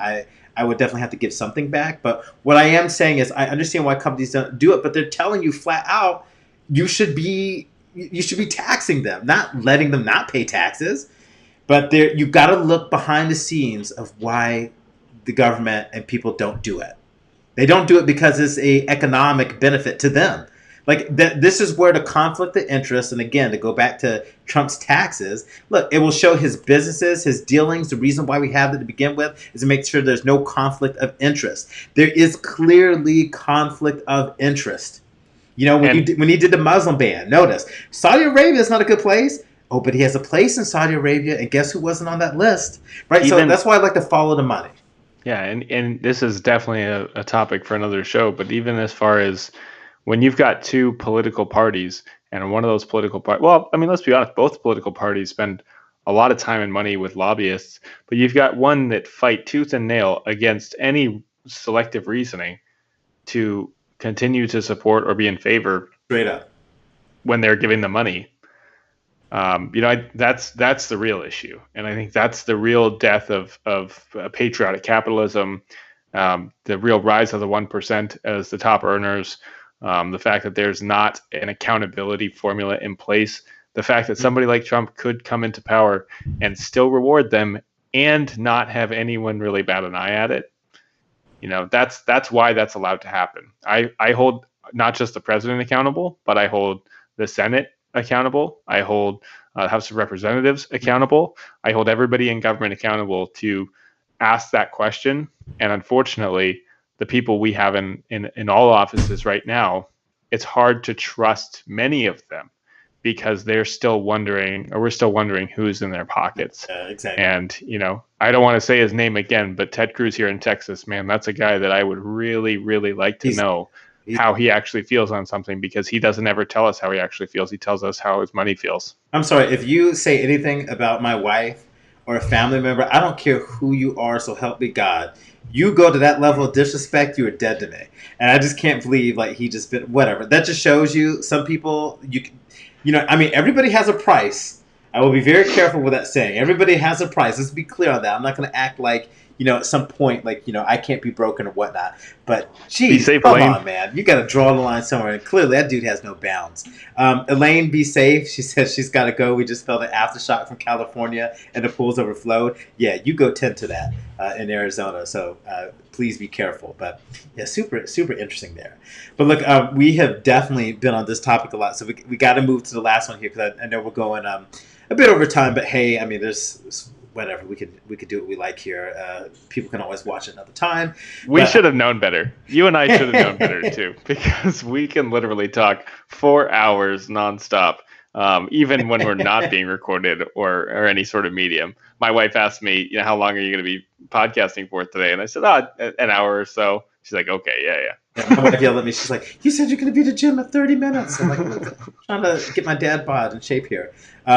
Here goes one for Larry, and we may stay on it for a little bit. Why not? But here goes Larry. Larry's like, remember, people, we are not obsolete. Take a walk outside and do a 360 turn and everything you see the ordinary people built. An idea or thought means nothing without action. A rich man would be lost if you didn't provide the labor. And in a sense, it's true. Like, I see what he's saying is, look, you can have great ideas. You can have great leadership. Absolutely. It does take, sometimes like a genius to put these things together. Absolutely. But don't forget, you cannot do anything in this life on your own. From the womb to the grave, when you get up and you learn to walk and your parents teach you, like, somebody's been there. That's why, like, I take issue when people go, oh, I'm a self-made, millionaire or whatnot. I'm like, no, you're not, you big dummy. You're not a self-made anything, please. Like, somebody had to lift you up and help you. I don't care if it was your parents or if you had crappy parents. Maybe it wasn't a teacher. If you had crappy teachers, maybe it was a friend. There was somebody out there who helped guide you and get you where you're at. And I do not believe when someone says self-made anything, I just immediately disconnect. I'm like, no, you're not. Like, please do not be feeling yourself that hard at all. That's crazy. Here goes another one from Chris. And look, if he keeps it going, I know, Jeremy, you can keep going. So I'm going to just let it be. I'll just reply quickly to that one, because to clarify my point, if there was any confusion, I don't want people to give me free money. I want people to give everybody in the country who pays a lot more percentage than somebody like Jeff Bezos or somebody in that 1%. I want them to pay a similar rate. I want them to be held to the same standard.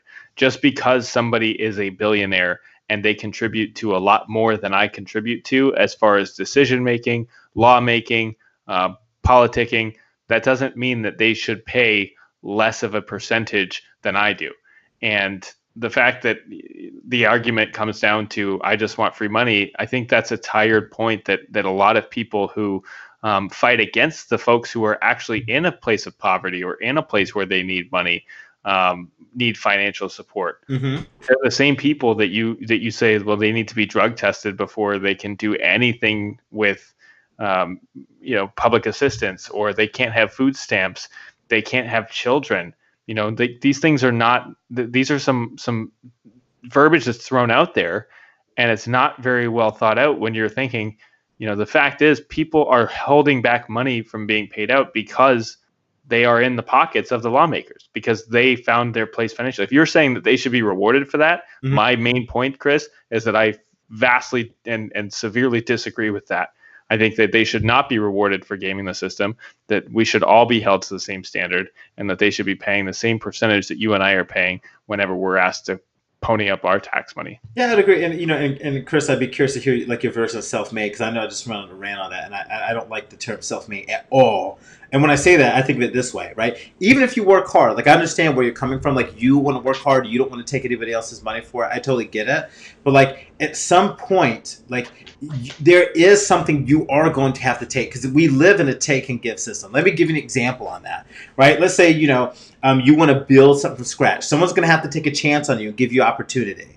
Meaning, whatever it is, like, I don't know exactly what you're going for, but let me give you like an example, right? Like, for me, okay, let's say if I want to do something like this, like, podcasting, whatnot. Jeremy, I know you're into it, right? Like, I couldn't do it without you contributing to this podcast and help making it better. Because believe it or not, by you guys contributing to it, you're in a sense empowering me. You're helping give a voice. Like, I give you a voice, you give me a voice. It goes two ways.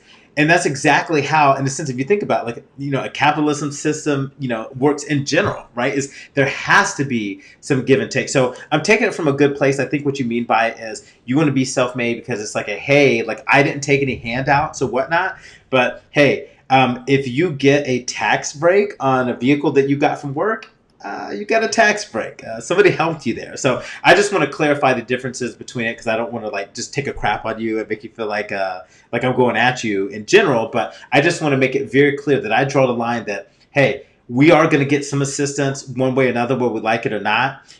He just responded to it, so let me put it up there. He said, self-made is in come from a family making less than 100K together and become wealthy from your own actions, not from inheritance or parents giving you money. And I think much respect to you on that. I can see what you're trying to say there. Chris, much respect to you on that for being successful in that regard. Do you want to tell him about 45 or should I? You go for it. I mean, it's pretty well documented that if you're trying to say that that's somebody who's self-made and that you're defining somebody who's not self-made, there's one term you can't use about the current president as self-made. Yeah, well, no, this is why I think he's a bad example, right? Look, I get it, and let me be very clear. Like, clearly, I just don't like President Trump at all whatsoever. He just comes so whiny to me, like always victim. Oh, everyone's out to get me. Everyone's so hard. Well, you know what? Stop fighting with people, right? Like, stop going on Twitter bashing everybody. Stop bashing your own intelligence, right? Stop going at people, and maybe people will be a little bit, easier going on you, but that's never going to be the case because the dude, he literally. So let me give you a little hint here. If I were a Democratic nominee, one of the best ways I get Trump is because Trump bats at everything. It doesn't matter what you throw in. He swings at everything. Like, he can't even control his own self. That dude is just waiting to implode. He's like a black hole of just issues, right? Like, just make him swing it. He will swing at anything. Just let him. This is why I think like people like Bernie, again, I don't know why we chose Hillary. Like, look, I have no issues with her personally, but Jesus, like you should have thrown Bernie because he would have swung everything out there and just went in circles. Like, the guy just can't keep it together, but whatever. Yep. So Larry's like, it's about having resources and opportunities. Exactly. That's what the United States is known for. Like, when we say the land of the free, it's not free money, right? As people like to try to play a fun little spin on that. No, it's about saying, hey, people can come here and have a shot to make it. That we try to open up a competitive playing field that anybody that's willing to work hard and have the American dream can make it. Now, the issue with that is, man, that lightning is vicious. The issue with that is we are turning into a nation, though, where a lot of that is going away. And that is where I take some issue with it. Like, look, there's plenty of people that want to work hard out there, but when I see people working 2 or 3 jobs just to make ends meet, like, there's an issue with that, right? Like, like, what's enough? Where does working hard, like, how do we even define that, right? Like, I look at working hard as somebody who's willing to say, hey, like, I come up to my job, I give it the best. I'm going to live within my means. I'm not going to foolishly spend money, this sort of thing here, but that I'm going to live to the best of my ability and just give it all that I have. And look, not everybody's going to be an entrepreneur. There's going to have to be somebody that, does some of these services, whether they work at Walmart, they work in retail that are not high paying jobs. There has to be somebody there. And I want to draw that distinction because everybody acts like everybody here has to be an entrepreneur or be a lawyer or a doctor or whatnot. But not everybody can be. And if you have too many people that are at that retail lower level opportunity, and if they can't make it and have to work 2 or 3 jobs and it gets crazy enough, that's where I'm like, you have a disaster waiting to happen on your hands. Like, eventually mutiny will occur. And I don't care how much money you got. Let me tell you one thing here. I don't care how much money you got. If you got too many people that aren't doing well, and they get fed up, and I'm looking like, guys, this is how like civil wars and other things just get out of hand. I know I'm going like ultimate D-Day here, but look, like I've read enough history where it's like, look, you deprive people and you put them in a hard enough situation, people will rise and things could get very ugly. Yeah, I mean, I think that's a great final point. It's revisionist history to think that these kinds of don't affect the outcome of the people, and the people need to be part of the solution. So yeah, I don't know what more can really be said about it. Yeah. And then last I'll leave there, like, Chris, we see your comment. I'll just say this. People say Trump's a great businessman. I would say no. I think he's actually a terrible businessman. But you know what he is really good at, straight up? Oh, he's a politician, 100%. I think he's one of the best. Love or hate him, he's a good politician. Maybe so, but I think that's because he's a good salesperson, and unfortunately, politicians have turned into salespeople, and we need to get back the other direction where that's not the case. Oh well, it's exactly what they are. So it's unfortunate, but it's true. It is what it is. So as other topics come up, just to switch a bit of gears here to kind of go into a tech one, we knew this was going to be a hot topic and we were going to spend the most time on. So we won't spend too much time here, but I'm really curious to hear what you have to say here. So beta testing, right? Specifically, I'm asking, should it be for public release? And so let me tell you what I mean by that. So there's a lot of companies out there. When you think about so we talked about Tesla earlier, right? And they got things like, let's say, automation with driving. And you got people that are taking their hands off the steering wheel and they're putting it out there and they're driving it mostly successful. But then you got a dude watching Harry Potter that wrecks and crashes and kills himself with it. You got, let's say, Apple, the iPhones, they put out with iOS 13 and some people go on Twitter and other places complaining about it. I'm like, wait a minute, what are you complaining about? They told you the keyword is beta. They put it out there. They tell you it is not to be used as your normal daily phone, just like Tesla tells you is not to be used in replacement of a human being. But you have to kind of put it out there, in my view, because it is what allows the software to get better. You get real feedback in real time. But I mean, are people just so irresponsible that we can't put stuff out there and people just take it as for just the real thing and they use is this, in a sense, I hate to use the word dangerous, but is it to our detriment that we allow beta testing to be in public? I think that there is a growing popularity in beta testing being used improperly, out of the spirit of beta testing.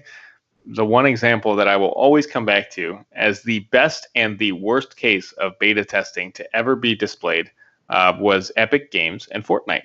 Oh God. Okay. Fortnite is still in beta. It's been 4 years. It will never, or 3 years. It will never not be in beta. It's always going to be in beta because they have already done so much to re-release different seasons, different modes. They put in something, they take it out. People get mad. They change it. This is, in their mind, in the mind of Epic Games, this is the model that has made Fortnite immensely successful, the most successful video game arguably of all time. Mm-hmm. With that in mind, how long until other games, more popular games, Activision, Square Enix, Microsoft games, Sony games, till they start saying that their approach is going to be the same thing? When you have everything in beta test forever, yeah, Google did that. What was it? Gmail it's no was longer beta testing. It's just you releasing something and then having the flexibility to change it whenever you feel like it. So there's a lot of positives that come with Fortnite as the main primary experience for this example. Mm-hmm. There's a lot of really good things. I played it for a while. I liked the fact that when they came out with something new, it was like a new game. Every season they came out with something, and instead of spending $60 on a new game, you spend $10 if you want to. You don't have to. It's up to you, but you get the full experience that way. It was a crazy model that was crazy successful, but what happened was they flew too close to the sun. They changed everything. They decided that the beta testing was going to leave the game in beta testing was going to leave this realm of imperfection in favor of better graphics, better game engine. They have all this money now, so they're going to try and upgrade the game, and then it went too far. And they added too much. They changed the game. They took Fortnite what it was, and they made it Fortnite what it is, and Fortnite what it is sucks. Yeah, this is the fault of beta testing.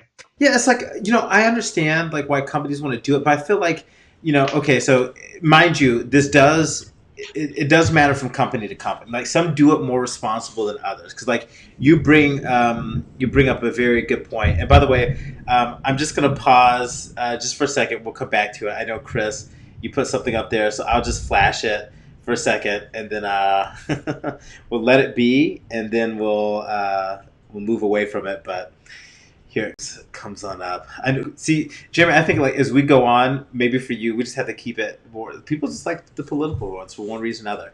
But Chris has said, I just could talk all day I about know you politics, can. man. Maybe that's why I need to keep with you. But he said, just remember, Terrence, is a closing statement from me because I gotta drive to South Beach tomorrow to drink and chill. I'm hating on you for that, but I am definitely a Trump supporter. We know you are. He needs to shut up often, but I'm a firm believer in actions speak louder than words, and I'd be the first person to help your family if needed, no matter where. I would be there before the Democrat or liberal. We can agree to disagree, but just remember, Trump supporters aren't as bad as they're portrayed. Good night, fellas. You know what? I think we can all agree with that. As a matter of fact, Jeremy, Chris, I think you started another topic for us later. We will come back to this on another podcast. Maybe Jeremy wants to do it tomorrow earlier. I don't know if you're down, Jeremy. We will circle back to this one because I actually see a little busy week coming up. We'll see. But all right, so back to the beta testing. So like, this is my issue with it. Like, some companies are super irresponsible. So let me give you like one of both. I think, companies like Apple are responsible to where like our phones that we use every day, if you were going to put up a beta test, like you make it very clear of what your purpose of using this software is for. And that, look, not everything's going to work right. Like, code's going to break, things are going to happen. Don't run this on your everyday device. You have been warned. If you want to go for it, go for it. And then there's some companies that are really bad about it, right? And in a sense, they use people as beta, like sucking up your data. Like there's that email one, like Superhuman. I don't know if you know what I discuss. I should send this to you. But okay, so let me tell you what Superhuman's doing. This is like really bad. So what they've done is they've taken software and they put it online. And so let's say if I use this email application. Jeremy, when you open up this email application, I see that you read it, whether you wanted to or not. It's on by default. I see when you read it and where you read it from. And I'm like, wait a minute, like, why are you going to share like all this data out to another? Like, maybe I don't want people to know that. And so a lot of companies have gotten to this irresponsible practice of, hey, we want to try something interesting.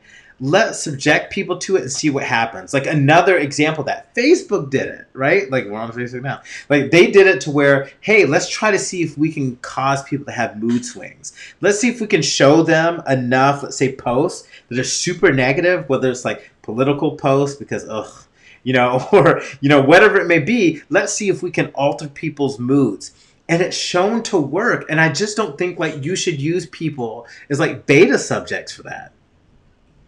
Yeah, it's such an interesting discussion because how can you argue with that new wave of thinking that we weren't good, we weren't right the first time. Mm-hmm. You're coming out with something, you're saying we can get better. We want you to tell us how to get better, but at the same time you're practicing these types of things that are very intrusive and they can be very manipulative in how you're doing that.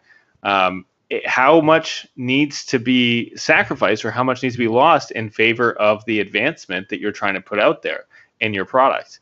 I can't give you an example of a time that a beta test did that much for the final product, but I can give you tons of times where the beta test has done a lot of negative publicity for a new product or a new idea, and ended up being a detriment to that company. It's an interesting thought that personally, before you brought it up to me, I'd never really considered it. But there's some programs that are out there that I think could be very well off with a beta test, but I think they're very hesitant because they don't want the negative publicity that comes from people saying, "Oh, this sucks. This isn't working properly. This doesn't function the way that it said it would." Expectations versus reality. Mm-hmm. And when you see something that's so full of bugs and glitches and that kind of thing, how can you even begin to talk about releasing it to the public with all that fear of market reaction? So with that in mind, those practices somewhat justified in the mind of those businesses, right? They're somewhat it's rob Peter to pay Paul in some respects. So it's an interesting thought. I never really had really taken some time to think about it or contemplate it, but beta testing is something I've always been a big fan of and I've always participated in. But now that you bring that up, it's interesting when you see those come out, how much thinking you'll do about why this is happening, why this beta test is out there, what's the goal here, what's the actual objective from this company. Yeah, it's like, so like, I'll stick to, so let me hop back into the Tesla one, because I think that was very interesting, right? So it's like, okay, look, self-driving cars, they have to get here. Look, as an auto enthusiast, I know we talked about this earlier at the beginning of the podcast, but like, as a tech enthusiast, or I'm sorry, audio enthusiast, or both, I love to drive my own car. But look, let's just be real. People suck at driving, right? Like everywhere I go, man, people are texting, they're doing all sorts of stuff. So we know these cars are going to be automated. Like, welcome your Skynet overlords. It's going to happen. And I know people are, a little bit, give some pushback to it. But it's like, okay, at some point, they got to get this data, right? And it's like, okay, where do you get this data from? And some of the best ways is on the roads. Now, mind you, yes, they got testers, they got people doing it, but where beta can be, relevant is, okay, is there a safe way that we can run this and get more data as quickly as possible in real time in more situations so we can make it safer as we open it up? And in my opinion, I feel like Tesla's done it in a very responsible way. I think they're very clear on you should keep your hands on the wheel. Like, okay, go ahead and use it, sure, because we intend you to use it. But like, be very cognizant of your environment, keep your hands on the wheel, so on and so forth, be responsible. And then again, there's other companies that may do things irresponsibly. And so, people get so up in arms and blame companies so quickly, or they're quick to judge and put it on social media, right? Like, if let's say something doesn't work right, oh, this here didn't work right. It's like, wait a minute, like, why are you putting that type of thing out there if these companies are being very clear that this is something in beta and they're trying to do it to make the company better, but by you going to social media and fussing about it or making a big deal out of it actually can hurt the company and hurt those efforts, right? And so there's this very fine ecosystem of beta for public use can be positive. It's like, for instance, like Google Maps is awesome. Apple Maps could have used, beta because, geez, when that thing launched, it was absolutely terrible, right? But yet, I can see why some companies don't, and it's such an interesting topic on that. And unfortunately, I know we're kind of late in the evening, so we're probably not going to get too many comments on this, where people can kind of guide us in the direction of something that they feel, or whether it's something they agree with or not. But I think this is something that we're going to either see really pick up in the tech industry, and it's going to go very well, or it is really going to backfire. And there's going to have to be some sort of limitation, especially as AI is becoming more and more relevant. Like, let me give you one more point. Facebook. Facebook and Instagram and I think WhatsApp, like, it went down here recently. Were you aware of that? Like, a few days ago, it went down. My wife was like, I think something's wrong with the internet because like Facebook's not working. I'm like, okay, try another site, because if another site's working, then that means it's not an internet, it's Facebook. And sure enough, right, it was like if Facebook went down. And it exposed on Facebook all the machine learning from photos, right? And think about that. Like, there's a reason why, like, Google Photos gives you unlimited storage. Sure, I would love to think it's from the kindness of their heart, but also you're kind of helping them train and do machine learning. Yeah, AI is the only thing that really you can point to and say this is the future of how computer learning, that's literally what it is. It's artificial intelligence. Yeah. And when we're encouraging that so much with things like Siri, Google Now, the Google Assistant, Bixby, that kind of thing, then we're absolutely working our way towards a society where, yes, please make a phone call to schedule my haircut for me. Please, call the dinner place that make that reservation for me. If we're encouraging that, then absolutely that's what's going to happen, because everybody who's developing this software is saying like, okay, they're giving us the green light. But at the same time, we've seen it in the past where we've asked for something, we've gotten it, and they're like, whoa, wait a second, we didn't ask for that. Yeah, well, look at it's how it's going to happen again. Dude, people went crazy. Like, okay, so the best example was like with Google when they did like they scheduled a haircut, right? I don't know for those of you listening, like if you've seen that, but it's one of those, you got to see the demo. It wasn't at Google I/O this year, is it the one prior? Which is crazy to think like it's already over a year ago. But anyways, people were just like blown away and a little freaked out that they had a voice that could literally fool a person. So what it would do, let me give you a little context on that. So like when a human being does something, we do certain things like we have filler words, and or we pause, or we make a sigh, or something of that nature.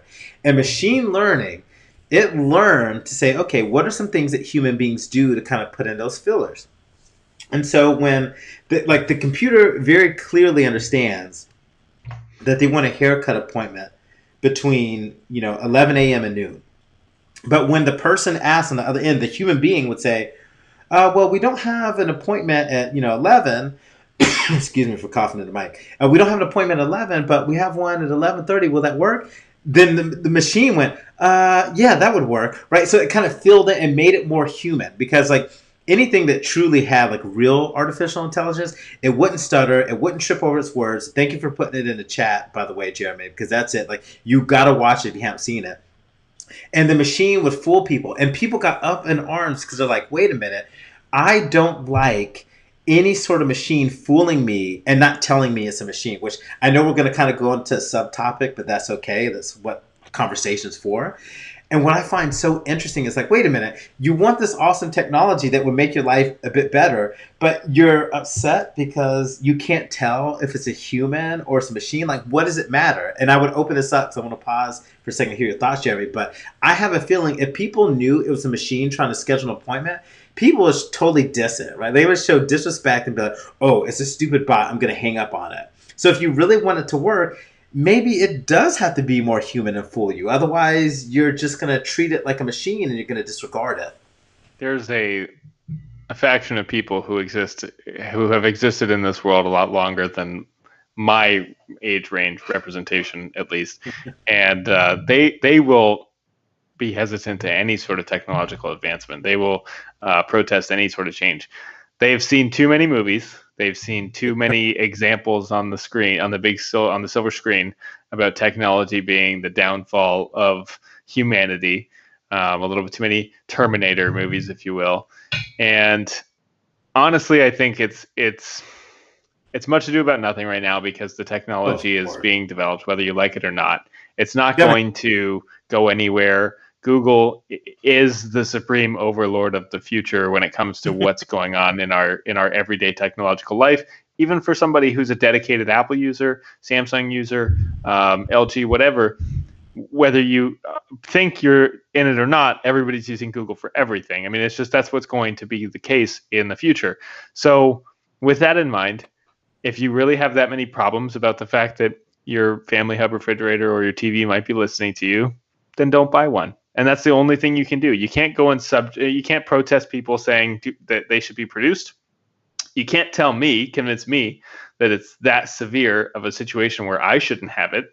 So just don't buy it. Don't engage in it. Well, look, I think at this point, whether you like it or not, like, it's common, right? Like, okay, for instance, like, so I want to be very careful with this, because there's two parts of this, right? Like, I would never want to say privacy is dead, because like, this is where like I agree with companies like Apple on this. Like, privacy can't exist. These two can coexist. You're gonna have to work harder at it. It's not easy. Like, I like differential privacy or something of that nature. I may be chopping up the term a little bit, but it's where it scrambles your data. So like, you and I, there's certain things about us that would give us away. Like, our web browser, the type of computer we're using, an IMEI number on the phone. There's all sorts of things. And there's a way to scramble that information so you can't lock on one person, but you can still pull in data enough to make those decisions. Just like, for instance, I know they use for their mapping, they throw away the starting point and the ending point, and they only want to see the data in between. Right, so it doesn't give away who it is, where you're coming from, your home or your business, and it doesn't give away where you're going, whether it's to school, to a church, or maybe an adult store, right? For obvious reasons why somebody may not want anybody to know. But the two can coexist. But I just think it's so interesting, because some people do fight tooth and nail, like, AI, we can't go there. But I hate to tell you folks, like, it is going to happen whether Google does it, another company does it, or another country. Like, we are so far into the weeds, like, it's inevitable. It's just like evolution of mankind. Like, it is going to happen, full stop, unless there's like a nuclear war that ends everybody, right? And so enjoy it, embrace it. That's at the end of the day, take advantage of it. Cautiously embrace it, right? Like, it's one of those, again, it's like aging. Look, I don't want to get old if I bite the dust, but I'm gonna get old, right? Like, it's gonna happen. So I may as well enjoy the process. There's no stopping. It's gonna happen. Same thing with AI, folks. Like, it is going to happen. I understand people's fears. Just like we have a fear of death, we have a fear of getting old. But when you talk to those people that have gotten or that are old, or if you talk to those people that are dying, notice that they're not necessarily afraid of it anymore. Right. So like life is in stages, and AI, I think, is is going to be a very similar trek here, where it's going to happen. And I guess, like, when I say, like, cautiously look forward to it, it's one of those, like, I don't think we should totally sell our souls for it, but also at the same time, maybe it's just me, but I'm like, look, and let me put this up here. I'm just under the thought process of, I'm not too worried about, let's say, the overlords of AI coming through, because a lot of people think, like, it's going to go straight up Terminator style and want to destroy and kill everybody.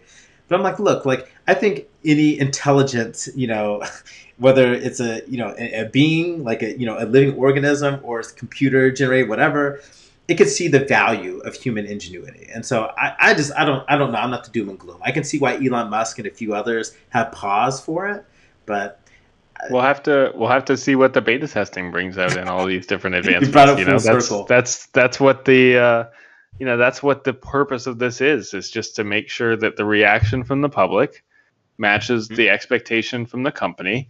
And then also, you got to perfect it. You got to put things into place to make it better, to get better. And so to bring it full circle, beta testing, AI, those two things are definitely synced hand in hand forever. And while we're waiting for that to go on, just, cautiously, sure.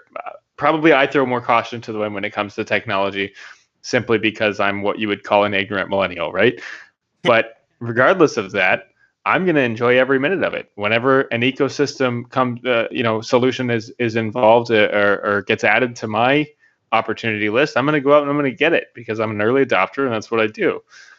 Embrace it, have fun with it, take advantage of it. Self-driving cars, that one, the example of self-driving cars is funny because, you ask the question, how many people have to, this is horrible. If everybody was driving a self-driving car, everybody was in a self-driving car, how many people would have to die or be in an accident from a self-driving car to equate the amount of people that are currently dying, currently in an accident, in a collision, while they're driving their own? It can't be the same. It can't be even close to the same in my mind. No, cars do a better job. So I would feel personally, just with the statistics to back it, I would feel safer knowing that my car is driving me where I'm going. It would take a whole lot of getting used to. It would be an absolutely terrifying experience for a little while, but I would certainly feel, it's like when you fly for the first time. How can you fly comfortably for the first time knowing your life is in somebody else's hands? But now you and I, we can get on a plane, not even think about that, land, and be like, hang on a second, what just happened here? Like, let's reflect on the fact that for the last 3 hours, my life was out of my hands 100%, and I could have done nothing to. I still know people that are afraid of it, and newsflash. Guess what? When you're on the highway, your life is still out of your hands, right? That's some true. Idiot that is driving 100 miles an hour, drunk or whatnot, can still hit you and take you out. So I think it's like we have this fear that for some reason manifests itself, and it makes it a bigger deal. Because like the self-driving car, like that is the biggest thing. So let me give you like a prime example of the excuse I hear each and every time. People say, okay, Terrence, but wait a minute. A little kid runs out in the road. What does the car do? Does it A, swerve off the road and kill the occupants? Or does it B, kill the kid? Right? And I'm like, wait a minute. There's an option C here. How about the option C is it can look and it has paid attention to the atmosphere around itself, and it knows, hey, this kid is 60 feet away, but I'm in a school zone, or I'm in a neighborhood where you're going to be doing 25 miles an hour, if that anyway, because that's the speed limit. And the car has the ability to stop within that time. It just stops, or let's say it has to swerve. Let's say it's last minute. Okay, cool. Well, guess what? One car can talk to another car, and something you and I can't do is if you're heading southbound, I'm heading northbound, and a kid runs out, you can't anticipate the move I'm going to do. Right? And I can swerve in your lane, you can swerve in my lane, but there's no telling how it's going to happen. But with self-driving cars, right, like they could turn around, talk to one another, and say, okay, cool, car A, you're going to brake, and I'm going to swerve in your lane, and we're going to avoid hitting this human being. that can be done. So no matter how you spin it, and even if, hey, if 10 people die, 10 people is still better than the thousands that do, right? But it's like, that's, as human beings, we get so stuck on that. Like, we're like, oh, but one person died. It's like, look, that's life. It's going to happen. You know, unfortunately, people die on planes sometimes, right? Like, I think there about was it. the Do I not there was lie? the situation. Yeah, there was a situation in Arizona, I believe, with a self-driving Mm-hmm. vehicle where it blew a stop sign or a crosswalk or something when it shouldn't have, hit a pedestrian, killed the pedestrian. There was somebody in the vehicle at the time, wasn't doing what they were supposed to be doing, so it wasn't a perfect solution in general. But people got really upset about that and started to demonize that idea of self-driving cars. And the whole time, I'm just wondering how many other people got hit by cars everywhere else in the country that night that didn't make the public news because there was nobody driving it. You know, like, if in the event that you just referenced, this hypothetical scenario where Mm-hmm. what happens if that happens when I'm driving it? And what happens if you're driving? You know, like, those things are going to happen, and unfortunately bad things can come from that. But you can mitigate that far more with far more technology and advancements, to your point, if you have Mm-hmm. computers that are talking to each other at the same time, if you have systems that are in place that are calculating algorithms that our brains cannot function, Oh, fast. and we're making these decisions in real time, but the computers are doing it at a millionth, a million times faster. Yeah. So there's It's trillions, by the way. and when you're not in control of the vehicle, the human error aspect is not a So factor. high. Yeah. You can't have, I mean, like, I drive in Texas. So you want to talk about, like, I come from Florida. I thought Oh driving so bad in God. Florida. Texas is so much worse because you don't just have This people is who don't know worse. how to drive. Yeah, you don't know have just people who don't know how to drive, but you've got people who go out and they buy these giant trucks and they adopt this mentality that they rule the road and that they're the most important people on the road. And so they drive fast, they swerve in and out, they cut people off. What are you going to do? If you're in a little car, you get in their way, you're going to get taken off way before they are, Well, right? And the damage on your vehicle is going to be way worse. That mentality is completely eliminated so wait, the from that Ford equation. Texas edition, because apparently there really is a Texas edition. Like, I've seen this thing everywhere. Like, Joe Willard and I were like, "What, Ford? They make a Texas edition? Is that really everything's bigger in Texas, I suppose?" But like, to your point though, There's not a ranch within 1,000 miles of where. Well, that's not true. I live kind of in the country, look, but still, my point is, like, Dallas is not. There's no reason for it. hell no. But what really gets me here though is like, we can literally stop all progress because of that fear. Yes. Right. And so, and and back to like the beta point, like, look, these things are new. We're trying to learn it. We're trying to figure it out. But for just because there is an accident or whatnot, like, that should not prevent the progress, because it is going to happen one way or another.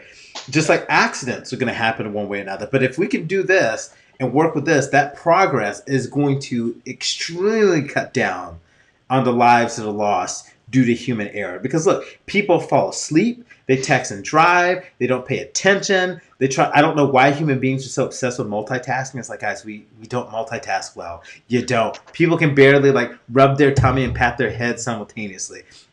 Human beings just don't do it well. And so why do we let that get in the way and prevent progress? I hate driving. And the reason I hate driving is because I hate wasting time. I hate sitting there. Like, I mean, obviously getting from point A to point B is important, but the reality is that I could go the speed limit. I could do everything I'm supposed to do, acknowledging and respecting all rules of the road, Mm-hmm. not swerve in and out of traffic to avoid slow moving people. And I could get there within 5 or 7 minutes less time with far less Ugh. frequency of any sort of, or far less responsibility on my part of causing a potential accident. Do I do that? Hell no. I drive like a bat out of hell because I hate wasting time, and my brain can't comprehend that in real A time. lot of people do. I mean, look at the road. And a lot of Like, people people, a do. lot of people just lose their poo emoji all the time over this.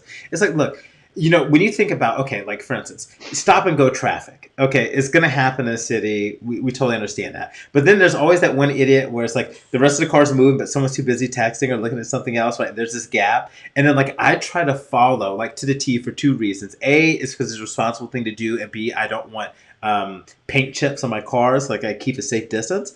But then every time I leave a safe distance, some idiot fills in a gap, right? And sometimes, and I know it's kind of harsh to them, but like sometimes I get it. Like people don't let other people over, so they take any chance they can get. But it's a super inefficient process. And then if there's an accident, let's say on I-85 here in Atlanta, because there's always accidents here, like there will be a stalled car in the center lane.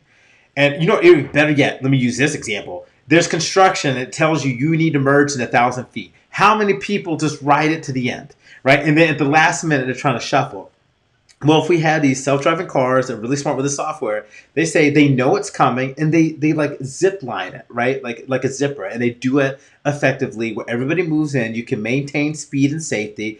Problem solved. It's as if the lane didn't even exist, and when it opens up, it moves into it. And this is where things like machines are just going to do a much better job than human beings are. Full stop.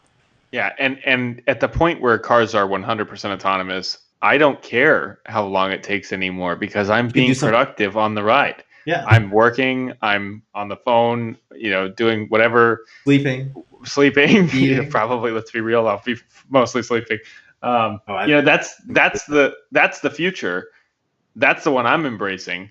I know that I'll be more safe and I'll be 4 speeding tickets less than I'm at right now since I moved to Texas. So let's bring it on, like that's, I'm all for the change. Because, I can guarantee this, local law enforcement, be careful what you wish for. You always say, oh, we're pulling you over. We're giving you this ticket for your safety and whatnot. Okay, sure, whatever. Money, little hoarders. But you know what? What are you going to do when these self-driving cars do come and you can't get people a speeding ticket because it won't speed? You can't give them reckless driving because they won't. Like, they'll lose all that revenue. And heaven forbid, and this is a little bit of a counterpoint we can talk at another time because I know we should probably end here shortly. But think of it this way. How crazy would it be that your car can't even leave the garage because it's connected to the internet and you didn't pay your tags, right? Like, you didn't pay for your tags, and your car goes, nope, sorry, buddy, you cannot take off and go to work today. Call a Lyft ride or Uber ride because your car is not legalized to be on the road, right? Like, there's so many holes we can go down with that we'll have to save for another time. But Jeremy, with that, it's probably safe to go ahead and say we should probably end it at this point because we are literally at like 2 hours and 15 minutes. And I appreciate it, man. Like, I could have had a beer with this one. Maybe next time we'll do that one. Maybe we should have our Friday edition be a little road pop edition, right? No, this reminds me, like, do you remember that show? There's is Dig Nation. Dig Nation, that's right, with Kevin Rose and Alex Albrecht. I don't know if you're, but they would like drink on the job. They would pop some beers, some wines, whatever. That was actually really interesting. I miss those guys. Anyway, some of the best podcasts have a little bit of libations going on. Yeah, so you gotta have a little something. You have to have a little something. Yep. Like, I think our thing is like, we get to read real life comments as it happens and just have people integrate it. But anyways, so with that, look, we've got to call it. It's like 2 hours and 15 minutes going into 2 hours and 16 minutes worth. Jeremy, I appreciate you. See, that's Thank you for having me. Always. And we'll have to do another one. I think the next one we do, hey, look, people seem to like the political side. So, I mean, we can always have a little tech in there, but maybe we need to switch it up a little bit because I can tell that is definitely your forte. You're a little bit more advanced in that area than I am. Hey, you know what? It's important right now. So the more we talk about it, the more we get to share ideas. And, I credit Chris Garner for coming out against a lot of the things we were talking about as sort of in counterpoint to that. That's what happens. That's how you produce change. So I'm always absolutely. So with that, everybody, have a good night. We look forward to talking to you later. Take care.